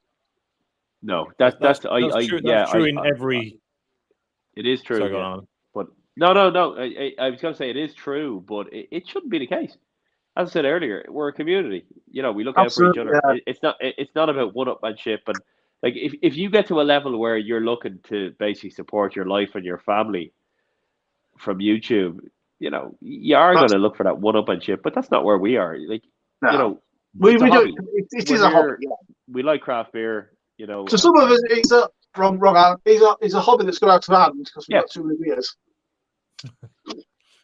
Yeah, no, it is a hobby. Put Andy's channel in the a link to it, so go subscribe if you haven't. Appreciate that, Thomas. No problem. I like Thomas. Thomas is one of the first people I subscribed to, and I just liked the genuineness behind what Thomas does. I think we'll all agree. Thomas's stuff just comes from the heart. There's no motive behind what Thomas does at all, and you know, I love it. I mean, to be fair, Thomas, I think I commented on one of your recent videos. You pour beers like I do that end up looking like ice creams more often than not. Definitely. Me too. Yeah. I'm crap. I've never worked behind the. Most of my negative comments are about the way I pour beer. Yeah.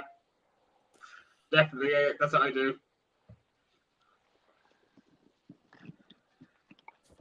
I suppose I've never tried to pour a beer, but I'd love to try it. One of my ambitions is to get to the Guinness storehouse, the 360 view in the Guinness factory, and actually try and pull a pint of Guinness and see would I actually be able to do it. We'll see. If I do get there, I will record it. I'll post it on my Instagram, or if I have my YouTube up and running, I'll post it on that. But it's a great experience, that place. The other common cock-up, which I've only done twice, I think, is done reviews drunk. I think I got away with it. I do remember one recently I staggered, but when I checked the video back, it didn't really look like I staggered. My feet were doing some very clever work underneath the camera, so you couldn't see it. I'd had too many that night. I shouldn't have done the other review, but I did. I can't do a bit. I can do 2 in one day, and if that's all I drink, I can't do a review after I've had several others. It just doesn't work. The best advice I got was from Raggy, who said, "Start with your strongest first," which is really simple but really clever advice. Raggy loves chaos. The man's a star. He is, yeah. He lives very close to me. Raggy does. Oh, nice collaboration, didn't he? Did I see that on his Instagram? Yeah, Raggy's nailed. It's actually it's a good beer, that. It's actually one of the best beers I've ever drank. I think it was the very first beer I described as being Moorish. Yeah, it was like Lincoln Green. Lincoln Green do some great stuff. Yeah, the problem here in Ireland is we just can't get the I wouldn't say the good beers, because we do have good breweries here. There's like 3 or 4 good top breweries here, but the likes of your Sirens, we do get an order a month, but there's this I've heard an absolutely amazing brewery in the UK, and they're smashing it. Laura's Brewing Company, and their beers are like just through the roof, and we can't seem to get them in Ireland, which is killing me. Yeah, John needs to sort it out. We're here advertising it, but he won't send it anywhere. Yeah, get on that, John. I the last year or so, I've been like drooling, looking at people reviewing the beers, and I just can't get them. The can art is amazing. The art, everything. Even the latest collaboration with Paul and John and Lawrence Brewing, and can't get it. You know? Yeah, but you're the owner of Lawrence Brewing. It's a funny kind of person, so. I think John's in the chat there somewhere. He's lurking. Because you know what? I said this to John before. If he did get into Ireland, they'd kill it. They'd absolutely kill it. And look, I can't say it because I've tasted the beer, but what I've seen, the can art would jump off the shelves. People would jump on it. It's amazing. The can art is stunning, and the beer is probably equally as good. One day I'll get to taste it, I'm sure, when I visit John, and I'll go up to the brewery. We can get some sent over, I'm sure. I've offered it to Thomas. Do you have other questions for us? I've offered it to Thomas. I'll offer it to you as well. Drop me a message, and I'll get some over to you. It's not a problem. There you go. You got your own beer smuggler now. Sure, same. And look, equally, I'll send a couple of bits your way as well that you can't get over there. I tell you, it's quite nice when you have. There's a guy I work with, and I work with the guy, and he works over Bolton way, and I'm in Yorkshire, he's in Lancashire, and we meet up probably once a month, and we do swap some beers. It's quite nice because there's just stuff I would never try, and he would never try. It's just quite nice to do some swaps. Yeah, I know it's Right. like Fucking phone. Sorry, Oh, we're Thomas. back. He's a re-arrived. Honestly, Getting some this is subscribers. Thanks, Thomas. No problem. Yeah, I just the only hit that button. phone. This is the only phone to lose charge as you charge it. Well, I'm probably going to die now. I've tried a different lead, but I'm so, running- I'm I'm sorry to running- Scott as well, by the way. I've had I've to got go this- find a charger. Mine's charging up quite nicely now, so I'm happy now. I was down to about 4%. I was panicking a little bit. Has anyone tried this beer? It's. I think I had it a few months ago. It's an Omni Polo. Oh, No, There we are. no. Which one is it? bloody! It is a coconut maple toast imperial porter, brewed with toasted coconut and maple syrup, and it's 10.5% ABV. All I'm That going to say sounds. is I hope it was better than the Omni Polo I had last night. Is all I'm going to say. I haven't cracked it open yet, but I don't know if I will tonight. I think the next one I got to do is this. And I think we mentioned Sam Smith earlier on, or Samuel Smith, Yeah. which is this one. It is their Samuel Smith Winter Ale. I'm sure you guys have probably. It's very I've But actually not seen it. I've actually not seen that one. I'll have to do that one. Christmas ales this year just seem to be phenomenal. There seems to be a lot more coming out of the woodwork than was last year or last couple of years. There has been some good, there has been some good stuff. Sorry, gents, but I'm going to have to run away. I said I was going to be on here for about half an hour, and we're 2 hours in now, so I'm going to have to, No problem. to leg it. Thanks for joining. Thanks, everyone. Been a great chat. Cheers, Thomas. Merry Take care, Christmas Tom. to you all. We'll do Hopefully it. catch We'll you do it again all, soon. on some streams coming up. Cheers, everyone. Yeah, Cheers. Nice one, mate. See you All later. that. I've actually John won has here. closed it I'm willing to send to one of you guys if you call it, whoever calls it first. To be honest, I've had one of them. It's absolutely stunning. It came as part of the Panda Christmas pack. It's an Irish brewery brew. If you check Instagram down review, but it's a 15.2% tiramisu imperial stout. It's very special. I have Right. one. Who wants it? Yeah, me. Right. Pop me Instagram. Hit me up. No, you serious? Yeah, hit me up with a DM. I thought on you were Instagram and joking. I'll send it over to you. Mate, and likewise, and I'll bang you over something from my end too. Yeah.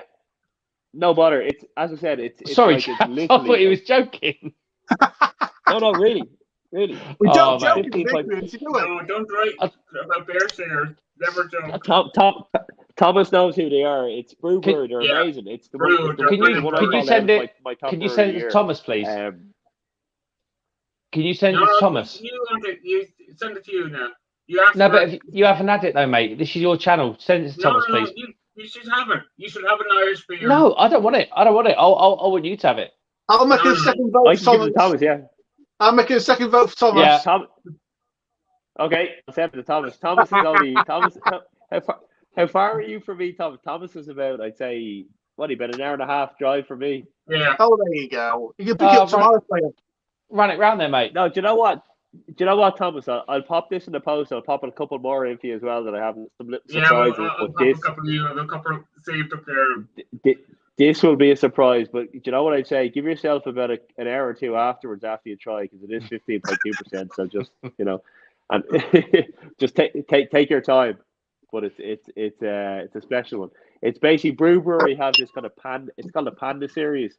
It's got like a tiramisu stout series. So they've built Panda. They did a mocha coffee stout, but they've done this one, which is called the Super Panda, which is 15.2%. So it's special.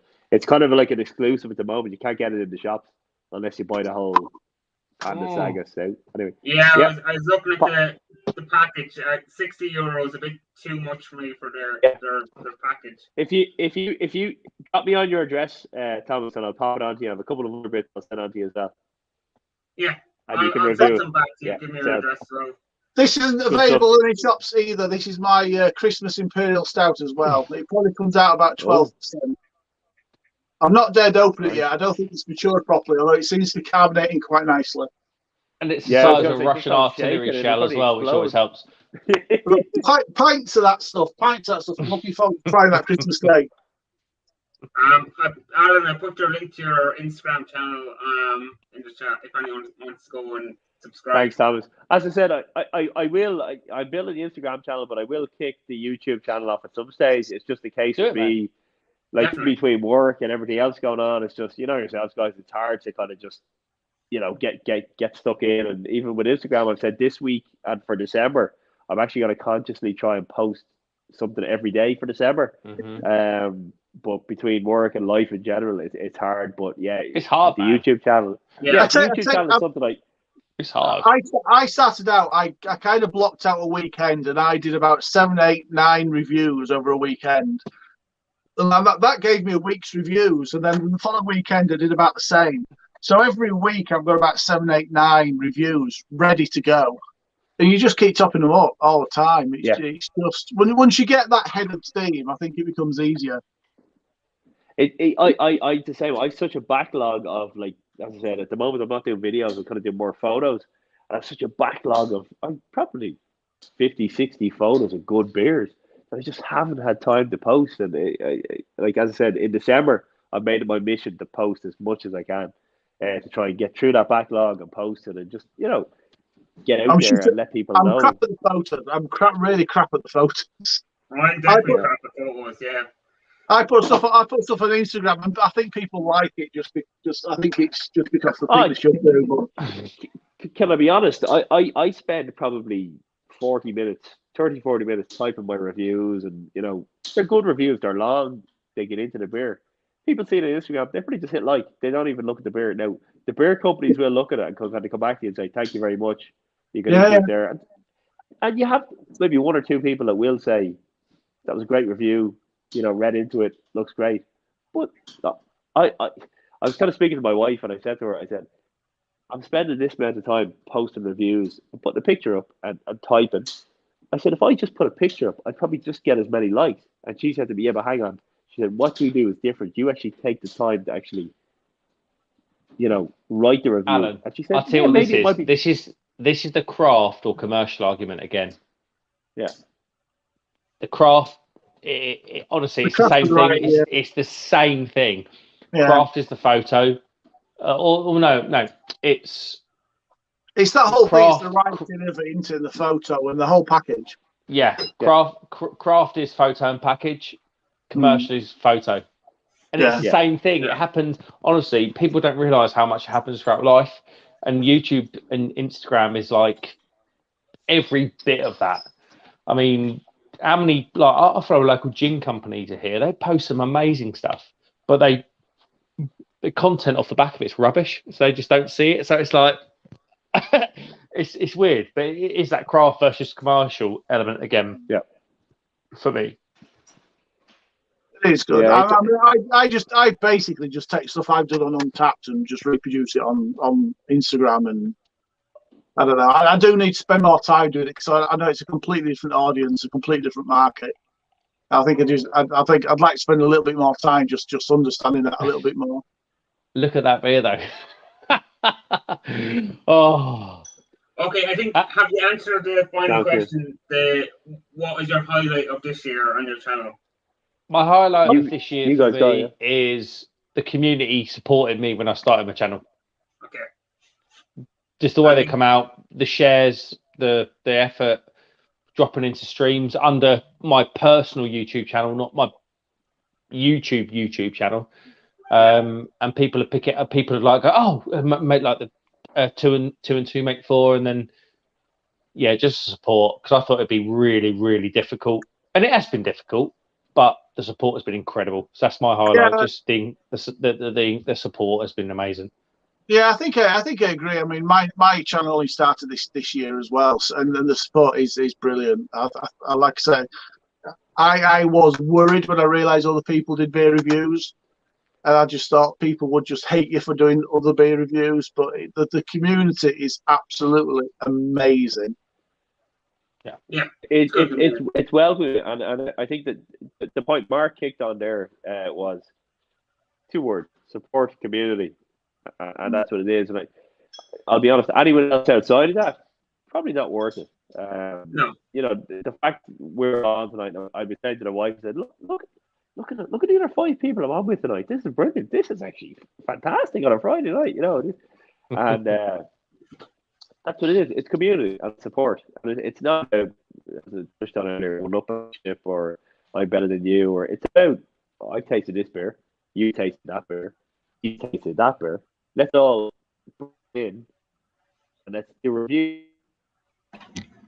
And you know, if you're thinking about looking at a beer, I remember before I kind of got into this, I got into this kind of it would have been early last year when kind of COVID kicked in. I like my beer, I like my kind of craft beer early 2019, but I think early 2020 I kind of said, well, I got kind of big in craft beer at that stage. I was looking at, you know, I started as a punk IPA, the likes of that, but when I went to the bottle shop, I said to the guys, what can you recommend to me? They picked out a couple of things and I brought them home and I was like, wow, I went to the bottle shop. I bought 6 beers. But of those 6 beers, each one of those beers is different.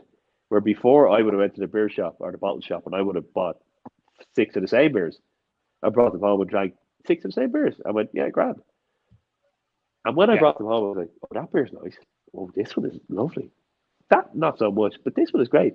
And to actually sit there and drink 6 different beers, you know, from different breweries, different quality, different types of beer, is amazing. And that's what got me into it. And I was like, the more I looked into it, there's so much out there. And the more I looked into the reviews and YouTube, and wow, that's actually amazing. And before the whole Brexit thing, I was ordering from the likes of Tiny Rebel, and I was able to do like a virtual address where I could get Tiny Rebel to send me beer to DPD in Northern Ireland, and they would deliver it to me, which I thought was fantastic. It was like Tiny Rebel and, you know, all these beers. And once Brexit kicked in, that like knocked that on the head. Can't get Tiny Rebel anymore. You can get them. There is a place in Ireland that does it, but they only do like 1 or 2 other beers.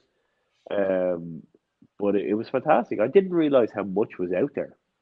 You know, I don't think people realize, and even my mates, I try and push my mates. I remember even when we used to go out to bars, and we'd sit in the bar, and you know, we'd be like, oh, let's get a beer, and the guys would be ordering Guinness, Heineken, Budweiser, and I'd go, hang on, give me an O'Hara's IPA, or give me, you know, and the guys were like, IPA, what are you talking about? And I was going, hang on, taste this. And I go, oh, that's really strong. I said, it's not strong. I said, it's hoppy. And they were like, well, yeah, but, you know, I don't think I'm into that. I said, hang on, try this one. And the more they taste it, they're like, that is actually different and it's nice. And it's about not pushing it on people, but it's about just promoting it and almost getting people it out. People don't know it exists, though. That they're in like an all-consuming thing, and it's like people don't know this world exists. And it's all about consuming. Like, we all hunt for the best restaurants in the world, or the best restaurants in our area, exactly, but we don't hunt for the best beer. No. And it's the same kind of thing. Like, if you go to the Hungry Horse and get a carvery, it's going to cost you £7. But you like your carvery that's at your locally owned pub by the couple that have been in the village forever, and you pay £11 for it, like nearly twice as much, but you don't begrudge it. And beer's the same, isn't it? Yeah. Like, we all know it. Like and that's where craft versus commercial comes into it in a big way. For me, I mean, look, I've got grey hair. I've been drinking beer for like 35 years, and I've had this tonight. But this is the sort of thing I would have been happy going to the supermarket and buying, you know, just cheap 4, 6, 8 pack of beer from supermarket.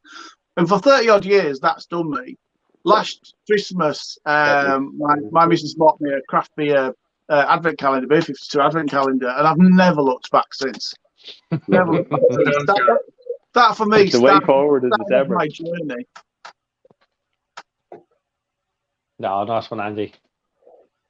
Okay, so next year on your channel. It is that's what it's about. And what I do is so to a certain extent, I have to say about the Irish craft beer companies, there's about 3 or 4 of them are absolutely amazing at their digital media.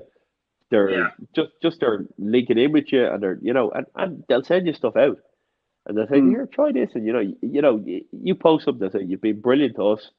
You know, you've liked us, you've posted us. Here, try this. Like Brew even sending me out the Panda Pack for Christmas. They're absolutely amazing. But what I try and do is, with some of the stuff, when I taste it, I go, yeah, I tasted it. I'll try and pass it on to my friends. To say to them, look, try this. You know, it's worth it. I'll post it on to them, or I'll drop it around to them. Or even one of my mates today, Simon, he came across, and I gave him a couple of beers. And said, he was going up to his girlfriend and said, "Take these with you, have them tonight. Let me know what you think of them."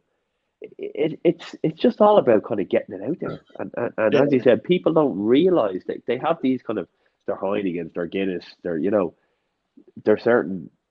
They go to a bar, they know what they order. Yeah, but then if you go to a bar with your friends, you don't want to be the person who tries the new beer and then you don't like it or it's different. No, but look, if you don't like it, you don't like it. You say that. I'm the other way. I'm the other way. Like, if everyone ordered Foster's, I'd be like, and I'd be looking up the lineup and thinking, not that I always had to be different. I didn't always have to be different, but I'd certainly look at alternatives, and it was like the beer that I've said it in my channel, like the beer that got me into craft beer was the Brewdog IPA. Yeah, fair.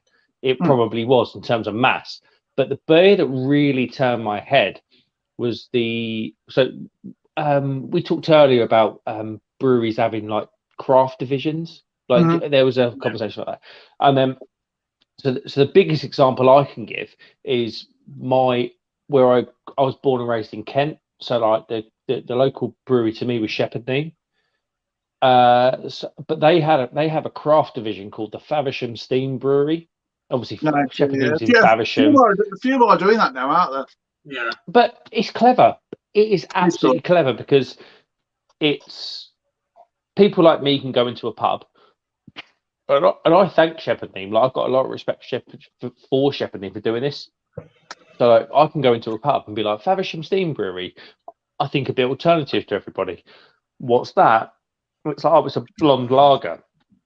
And it was, at the time, it was mind-blowingly good. It was the same price of Foster's, and it was just brilliant. It was another level. It was fucking hell, this stuff's all right, And it's so I'm drinking craft now. And it's yeah, this is a craft lager. And it's yeah, fair play. If that beer didn't, it is amazing. And if that beer didn't exist, I wouldn't have had this all these cans behind me are open. You can't see them now, but all those cans behind me are open. And it's I've had some mental taste sensations sitting at home and being that was amazing. And it was would I have done that without the Whitstable Bay Blonde Lager? Probably not. It's hard to say, but probably not. I suppose it's like me and the B52, the B52 advent calendar that I got last year. It opened my mind to all these wonderful new flavours. And I do it now. I fall into the trap of I'll have a load of nice juicy New England IPAs and I'll have a few and I'll get fed up of it and I'll go on to stouts and then I'll go back to golden ales and then I'll just think, I really fancy a nice juicy IPA. And you just this world opens up and you start to understand it a little bit more and understand what it is you're craving all the time. Yeah, definitely. Especially if you go into a bar and there's one beer you haven't had before, you'll go for that beer, even though you don't like the style. You'll try it. Oh, definitely, a familiar bit of branding, or branding plays a massive role, doesn't it? I mean, you look at the Heineken. You look at the Heineken thing. See the bright green red thing. Everyone's picking Heineken, aren't they? If it's like a police lineup. Yeah. Do you know what I mean? But that kills me. So you come into your bar with your but they can surprise you. I was in my local Morrison's a couple of weeks ago, and they had Carlsberg, the export Carlsberg Pilsner, so it's the white can one. It was 41p a can. They must have come out of a multi-pack or something like that. I thought, 41p a can, I'll try that. It'll be shit, but I'll try it. It was amazing. Jesus. Absolutely amazing. Poison. Really? Yeah, and it was just about that wasn't the elephant export, Carlsberg, was it? I've got elephant's lovely. I've tried that before. I mean, I've got, to be fair, the thing is, it's subjective. It is. It's not a fucking education grade. What I think, this beer, that beer was my beer of the year. It was a cognac barrel-aged stout, the best beer I've had in the past 12 months. Alan, you could fucking hate it. Adam, you could fucking hate it. And where are we? We're no further forward. And that's the thing about beer. and I got warned about this. Personal kind of preference. Yes, it fucking is. That's the whole point. And I'll tell you who it was, and I'm not going to make any names about it. It was John from Lord's Brewing. He rang me up and he was like, I think my first video went live on the Wednesday, I'll tell you what it was. I won the beer competition on the Wednesday, the Lord's Brewing beer competition. I won the case of Mountain IPA, which is fucking good, by the way. And I'm not just saying it; it's really, really nice. Nice. And one John guys from Lord's Brewing beer. You got honestly like 2 beers. The Bandon Car Porter is classic, and the Mountain IPA is a trailblazer. Anyway, John rang me on the Thursday. And we had this big bloody chat, and it was all about like pedestals that you get put on as beer reviewers on YouTube, and it was all about I don't know. And then, but it made me think like I've started a beer review channel because I'm one of the viewers of another channel. And it's like, why should I be put on another pedestal to everybody else? But I will be because I put my view out there. But that doesn't mean anything. That doesn't mean my opinion's more valid than anybody else's. It just means it's my opinion and I voiced it on a platform. So, yeah, it kind of comes back to that thing. Like that's it. The way to look at it is when I put a beer review out there and I'd say, okay, I'm giving this 8 out of 10 or 7 out of 10. And then I used to look at other people's reviews and say, well, what did they give it? Oh, hang on, this person gave it a 4 or this person gave it a 9. What was I doing wrong? And then I said, hang on, I'm doing nothing wrong. It's my personal preference. I'm giving people my opinion. It's your style. Like it's my opinion on how I think. Exactly. I do remember when I tipped down the sink because I just couldn't finish it. It was absolutely disgusting, and other people have given it 8, 9s, and 10s out of 10. And you just think, but that's what makes this community brilliant. It's like rums. It's like you know, I love my dark spice rums, and people who love rums will be disgusted by that because it's not a real rum to them. So. It's just bizarre. It's this way it is. We've all got different opinions, which I think what makes this work for us guys. Yeah, definitely. Everyone has. It's football. It's football. Everyone likes football, but everyone likes football, but we all got to support a different team. Yeah. It's the same thing. It really is the same thing. Honestly, it really is the same thing for me. Yeah, that's why we're into. So hope for next year for your channel. Last question I think I asked. That's a biggie, Tom. It is. That's why I asked it. I don't think I've got one. I think like a lot of people said here already. I think I do it for a hobby. I don't look at it as a channel. It's an outpouring of what I think of a particular beer because there's not enough characters on Untapped to say what I want to say. So I do it in a video format, and you know, if people like it, people like it. I've been slagged off by people. I've had brewers come to me and say thank you for saying what you've said. We really appreciate it, and everything in between. And for me, it's just continue to do that. Continue to give my own view, my own personal independent view of where I think of the beer, or lager, or cider, or whatever I'm drinking at the time. Well, and that's the important part. That's the important thing, yeah. Yeah, for the likes of this live, would you like to do more lives? Would you like to say do more with your reviews or something? Things like that, like for your channel. Actually, yeah. Do you know what? I've got a box here of sours. I can't stand sours. Oh, nice. No, I've got a box. I went through a phase. I've got a box of about 12 sours here that I can feel a 24-hour live coming on, guys. I actually think we could do an amazing live, and we'd have some brilliant people on. Thomas, I'm putting this on you. Set a live up for maybe a month or two. Let's do like a kind of and let's get as many people on as we can. But I think capable of it. For a start, I'd be up for that. I'd be up for that. We can do it. I think you're well capable of getting people on. Yeah. Do you know, do something for charity. Yeah. I mean, it's coming up to the coldest. It's coming up to the coldest month of the year. Okay, so why could we not do a 24-hour homeless supporting charity? Why don't we think about something? Probably it's not going to happen in December. Why not January, February? let's split it and let's support a UK charity, homeless charity, and let's support an Irish homeless charity. Yeah. And whatever we earn or whatever we get, like say gifts or donations, let's split it between them and let's send it off. I think we could do that 24-hour charity if we start or a stream if we started on a Saturday morning. I think YouTube is it an hour or something, or no, Scott did a 12 hour. I don't know how he managed it. I think he did it, but dropped off and came back on. Yeah, I think I feel something like that maybe in February. I think Thomas Knows has been a fan of my channel. I think Thomas knows I've been made homeless. My beers and my homebrew have been kicked out of the house, and I'm actually sat in the shed now, and it's freezing, absolutely freezing. I was just about to say, I hope you've got insulation out there now, but it doesn't look it from the wall. I tell you what, I've got a heated gilet. I need my heated gilet. That's what I'm wearing. Just try and keep me a little bit warm. Yeah, I think it's good, Thomas.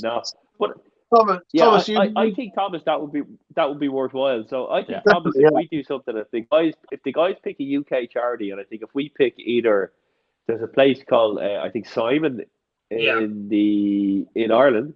I think if we pick that, it will be good at the kind of colder months of the year to support that. Because a lot of homeless people, I think, out there do struggle during the cold months. So look, I'm happy, and I'm sure the guys are as well, and I'm sure you'll have plenty more from Scotland we've got as well. If we do something like this, and we can maybe do 12-hour marathon, and we can all come on and bring other people on and do whatever we do, and I think it would be great. Let's I'll have to work with you, not Thomas. If you want, give me a shout, and we can sort that out. We'll have to talk about. We can chat on the live ends maybe about it properly. I reckon I could drink for 24 hours.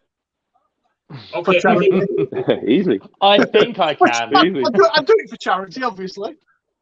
Okay, Andy, I think we'll try and finish this up now. So, have you got any final thoughts for your social media content for the next year? Last question. I'm going to pass it to I go Andy. first. For me, I'm obviously going from Instagram to YouTube. Look, I've loved my Instagram channel over the last year and a half, 8 months, 9 months. I have set up my YouTube channel, and I've kind of promised some lives and stuff like that. Yeah, look, next year I'd love to kind of get involved in that and do more lives and just do more reviews and video reviews. We'll see how it goes, and bring some of you guys on. As I said, it's a community, it's support. There's no one-upmanship. It's how you support each other. So yeah, for me, that's kind of hopefully I make more kind of beer friends next year and get you guys more involved in everything I do. I'm personally holding off the lives. I don't feel as if I've got anything to give with a live yet. So I'm holding off that. I don't know. But like I said, I think for me, it's going to be try and drink these sours. That's going to be my challenge, I think, for this year, and that's it. I did a month of just Yorkshire brewer reviews. I enjoyed doing that actually. So I might pick another area somewhere in the UK and just do another month of just reviewing one particular beers from a particular area. I quite enjoy doing that. Well, you could literally do a proper interview soon, Andy. Sometime I'll get you on for a proper interview on a Friday. So you'll be doing another live pretty soon. I think, Thomas, I think you're well respected, and I think the lives. I mean, the fact that we've been on here for over nearly 3 hours, and you've still got people watching what you do, and you're gonna have lots of people after it's finished streaming watching what we've all done. I think it's just testament, mate. So, yeah, definitely. You need to be cornerstone of this, pal. Yeah, well, thank you to anyone who has liked, commented, shared, liked, all that. I really appreciate it. So, Andy, what's for the next year, what's going to come up on your channel? What's your... Well, me? It's me drinking sours. Yeah, drinking sours. I got to... It's sours. I've got a... I did go to my local bottle shop, and I can't remember whose it was, but they did a custard sour. And you know what? My first nice. reaction was That sounds my amazing. first reaction was it was Sounds absolutely good. disgusting. Then I loved it. When I'd got No, home for and me, talking about what I had, I actually loved it. And when I went back, they'd sold out. So I do need to get into it. It feels to me like growing up drinking sour beer. No, I'm in my 50s. as soon as I I'm in my heard custard 50s. I sour, don't I feel was like, grown up yet. custard sour. Oh yeah, Yeah, that sounds It was amazing. nice. what It goes? was nice. Oh, come on, custard. Jam and custard. No, it's something in custard, but yeah, custard sour sounds. Yeah, Yeah, custard. it You've got sounds the sweetness amazing. of the custard, and then you've got the It sour. doesn't coming in. sound That like sounds it stunning. should work, but it actually did. I know. That's what I was going to say. It doesn't sound like it will ever work, but it does. But it is. It did work. Do you know It one of my does favorite sometimes ones? work. These strange ones do sometimes work. My favorite ones, and I think I called it earlier. I called it, what did I call it? Ice cream raspberry pale ale out from Northern Monk earlier. But one of my favorites is peanut butter. You are joking. That was Peanut me. butter stout. All the way. Oh, All peanut the butter way, stouts, every day. mate. Oh, give it to me. Do I you know remember what? when I have not had a peanut butter one yet. Yeah, I had a left hand brewing one. Okay, it was one of my first beers when I started the Instagram channel, and I drank it, and I was like, "Hang on, this is like dirty peanut water. It's not what I thought." I had this, you know the way you have this vision in your mind, and you think to Yeah, yourself, what it should be it's gonna like. be Yeah. luscious. It's gonna be thick. It's gonna be like a Reese's peanut butter cup or something like that. I drank it and I was like, oh, no, not impressed. I think I gave it a 5 out of 10, which is probably one of my first or second reviews. But then as time kind of passed by, I think I came across there was a Wicklow Wolf one, it's a place. So I'm in Dublin. So the next kind of county for me in Ireland is Wicklow. And then I think Thomas was then after me, where Thomas is in Carlow. And they did this one called, it was a peanut butter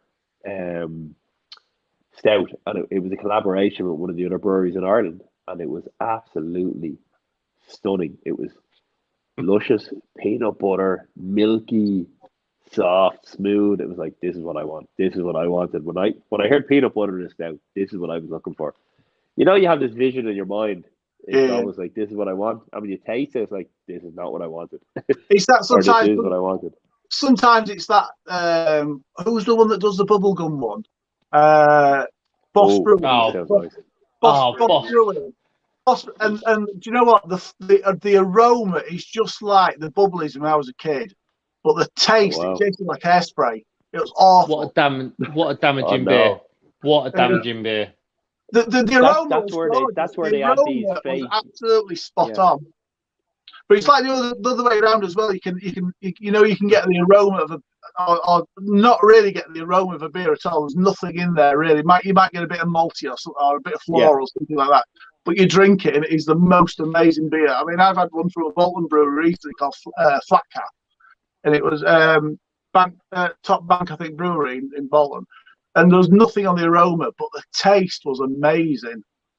That's nice. That's a surprise. That's lovely. Yeah, it's nice to do that. It was a very pale beer as well. I just thought this is just going to come out like pictures. It was awful.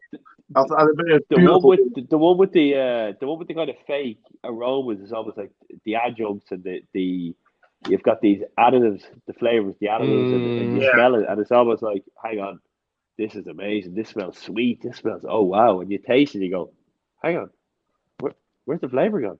You know, that is the Brewdog Hopalodi that I had about 2 hours ago on the channel. It's just sitting there. That's the one I was saying. I was dying to try that. I've seen so many reviews like white chocolate raspberry. I need to do this. That's the one I'm talking about, right? It's the same one. Just so I'm not, is it the same one? Yeah, no, it's the same one, mate. It's not good. And I was like, I gotta try this. The can looks gorgeous. The white chocolate raspberry, right up my street. I love these kind of sweet. I love these beers with, not big into adjuncts to be honest, but I love these beers where they brew it properly and do it the proper way. But I see this when I see so many people review it. Yeah, that's it. You've got these. Is it a Mund brewery? They do these dessert in the can. Yeah. Amundsen. Hamilton. The Cake City. Oh, Hamilton. Sorry, I thought you were Amundsen. Hamilton. It's probably about, you're talking 10 to 12, even 14 euro a can for a 330 ml can over here I in Ireland. bought a crunchier stout from them. It was a full 40 can. It was about 15 quid.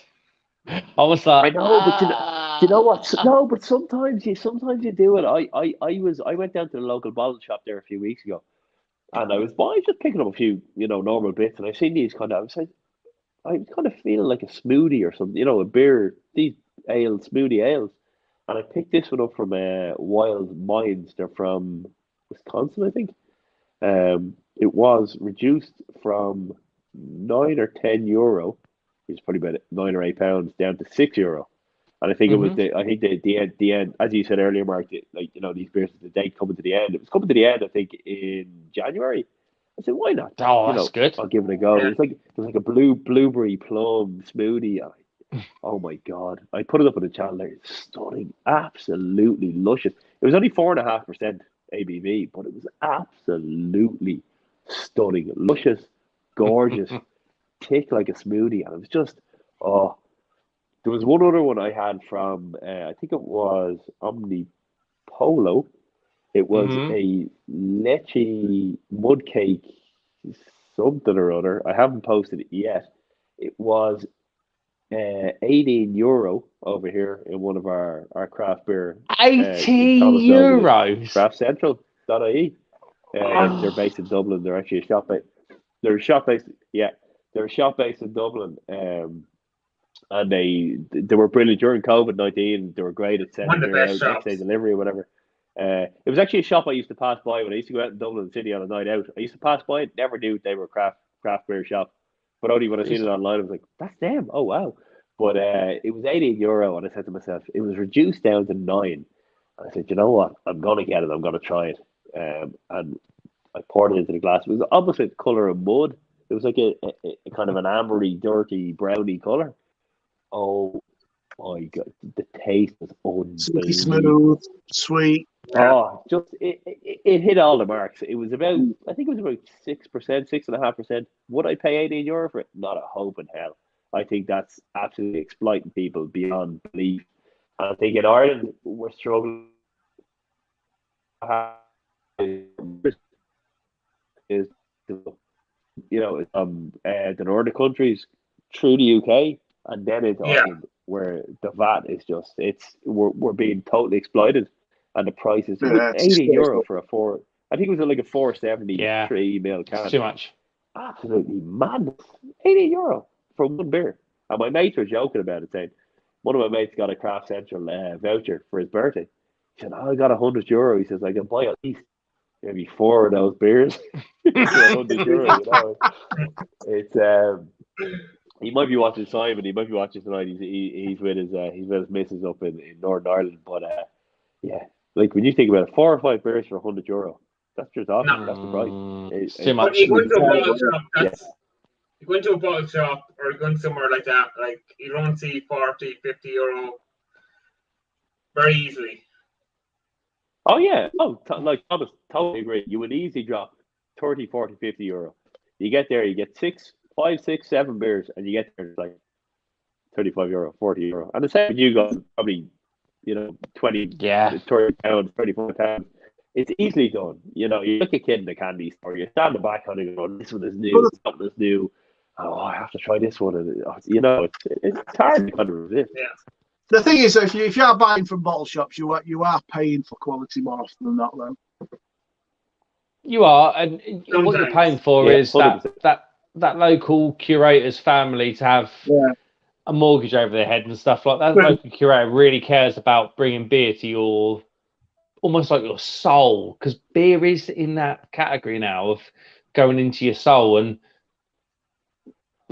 yeah, it looks like an easy job. Like these guys buy beers and stick it in the fridge, but they don't. They take photos, the Instagram posts, and when you find out they make about £1.50 a can, it's like I spoke to my local bottle shop, and he was like, I literally make about £4 a order, and it was like bloody hell. And it was like it's different. It's different. Like it's a different beer buying habit. But it's like having having a brewery though, isn't it? A micro or a nano brewery. You do it for the love of it. You don't do it to make money. Yeah, it's a labour of love, but at the same time, these guys do it because they've got to pay their mortgage, and they think I think it's with the bottle shops. And my local now had said to me, he said, I can't bring Siren in anymore. He said, Siren is costing me. I used to love bringing it in, the Siren chocolate cake. He said, it's costing me a fortune in overhead to bring it in. And I said, I don't want to bring this in and have to push it onto you guys. He goes, I don't want to charge you €7 or €8 for a 330 ml can of Siren, caramel chocolate cake. He said, it's just not worth it. He says, not worth it to me. He says, I wouldn't do it to you. And that's kind of where I think the likes of the Irish bottle shops have fallen down with Brexit, is the increase in the cost to bring it in. Unfortunately, it was great before there, but some people are doing it still. But could that encourage an Irish craft brewing surge if you can't bring in the good stuff? Could do. It could. It probably is to some extent. I mean, you're talking 3 or 4 years. Don't get me wrong, but yeah, look, I suppose it seems to have happened so fast with Brexit, and like we were giving you these beers, now we're not. There some places are still giving them, but it's at an increased level. So like the Siren now, you're gonna pay about €7, which put in £5, £6. Where other places have just pulled them off the shelf because they're not going to push that onto the customer. But Irish breweries are trying to step up, and they are doing it. They're trying to, as I said earlier with Brew, they're trying to step up the likes of the ABV to kind of match the likes of Northern Monk, Vocation, Siren, to give the Irish market that almost increased imperial level of beer. They're doing it well, but it's just an unfortunate thing to see with Brexit, because before Brexit, the new craft beer guy is not going to notice this. I think the craft beer guy before Brexit, craft beer guy after Brexit, who kind of found the love for the likes of UK breweries, Vocation, whoever, or even the Nordic breweries, who Lervik, McKellar, who come in from there through the UK and to Ireland, they notice the increase. It's unfortunate to see. Hopefully in the future it will change, but at the moment it's quite steep. So we do focus on the on the Irish, and Thomas will tell you the same. We almost do focus when we go to the bottle shop. We look at the Irish shelf more than the kind of European, UK shelf that we would have looked at before, because the cost is just ridiculous. You could basically get 5 or 6 Irish beers for the same price as 1 or 2 UK or European beers.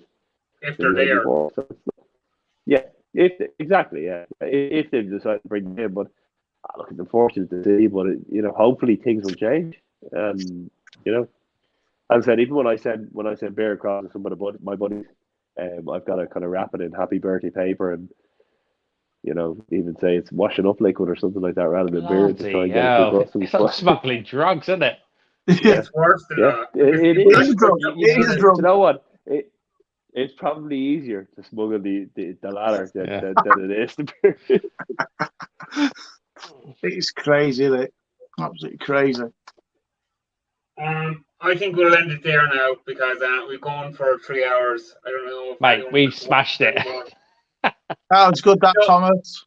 Yeah, I will say thank you to everyone who has watched, liked, commented, shared. And thanks for everyone watching live, and we'll watch the replays of it. Yeah. Well, just wait till we end the stream. We can have a chat there, and so I'll hit the big red button and we'll end the stream.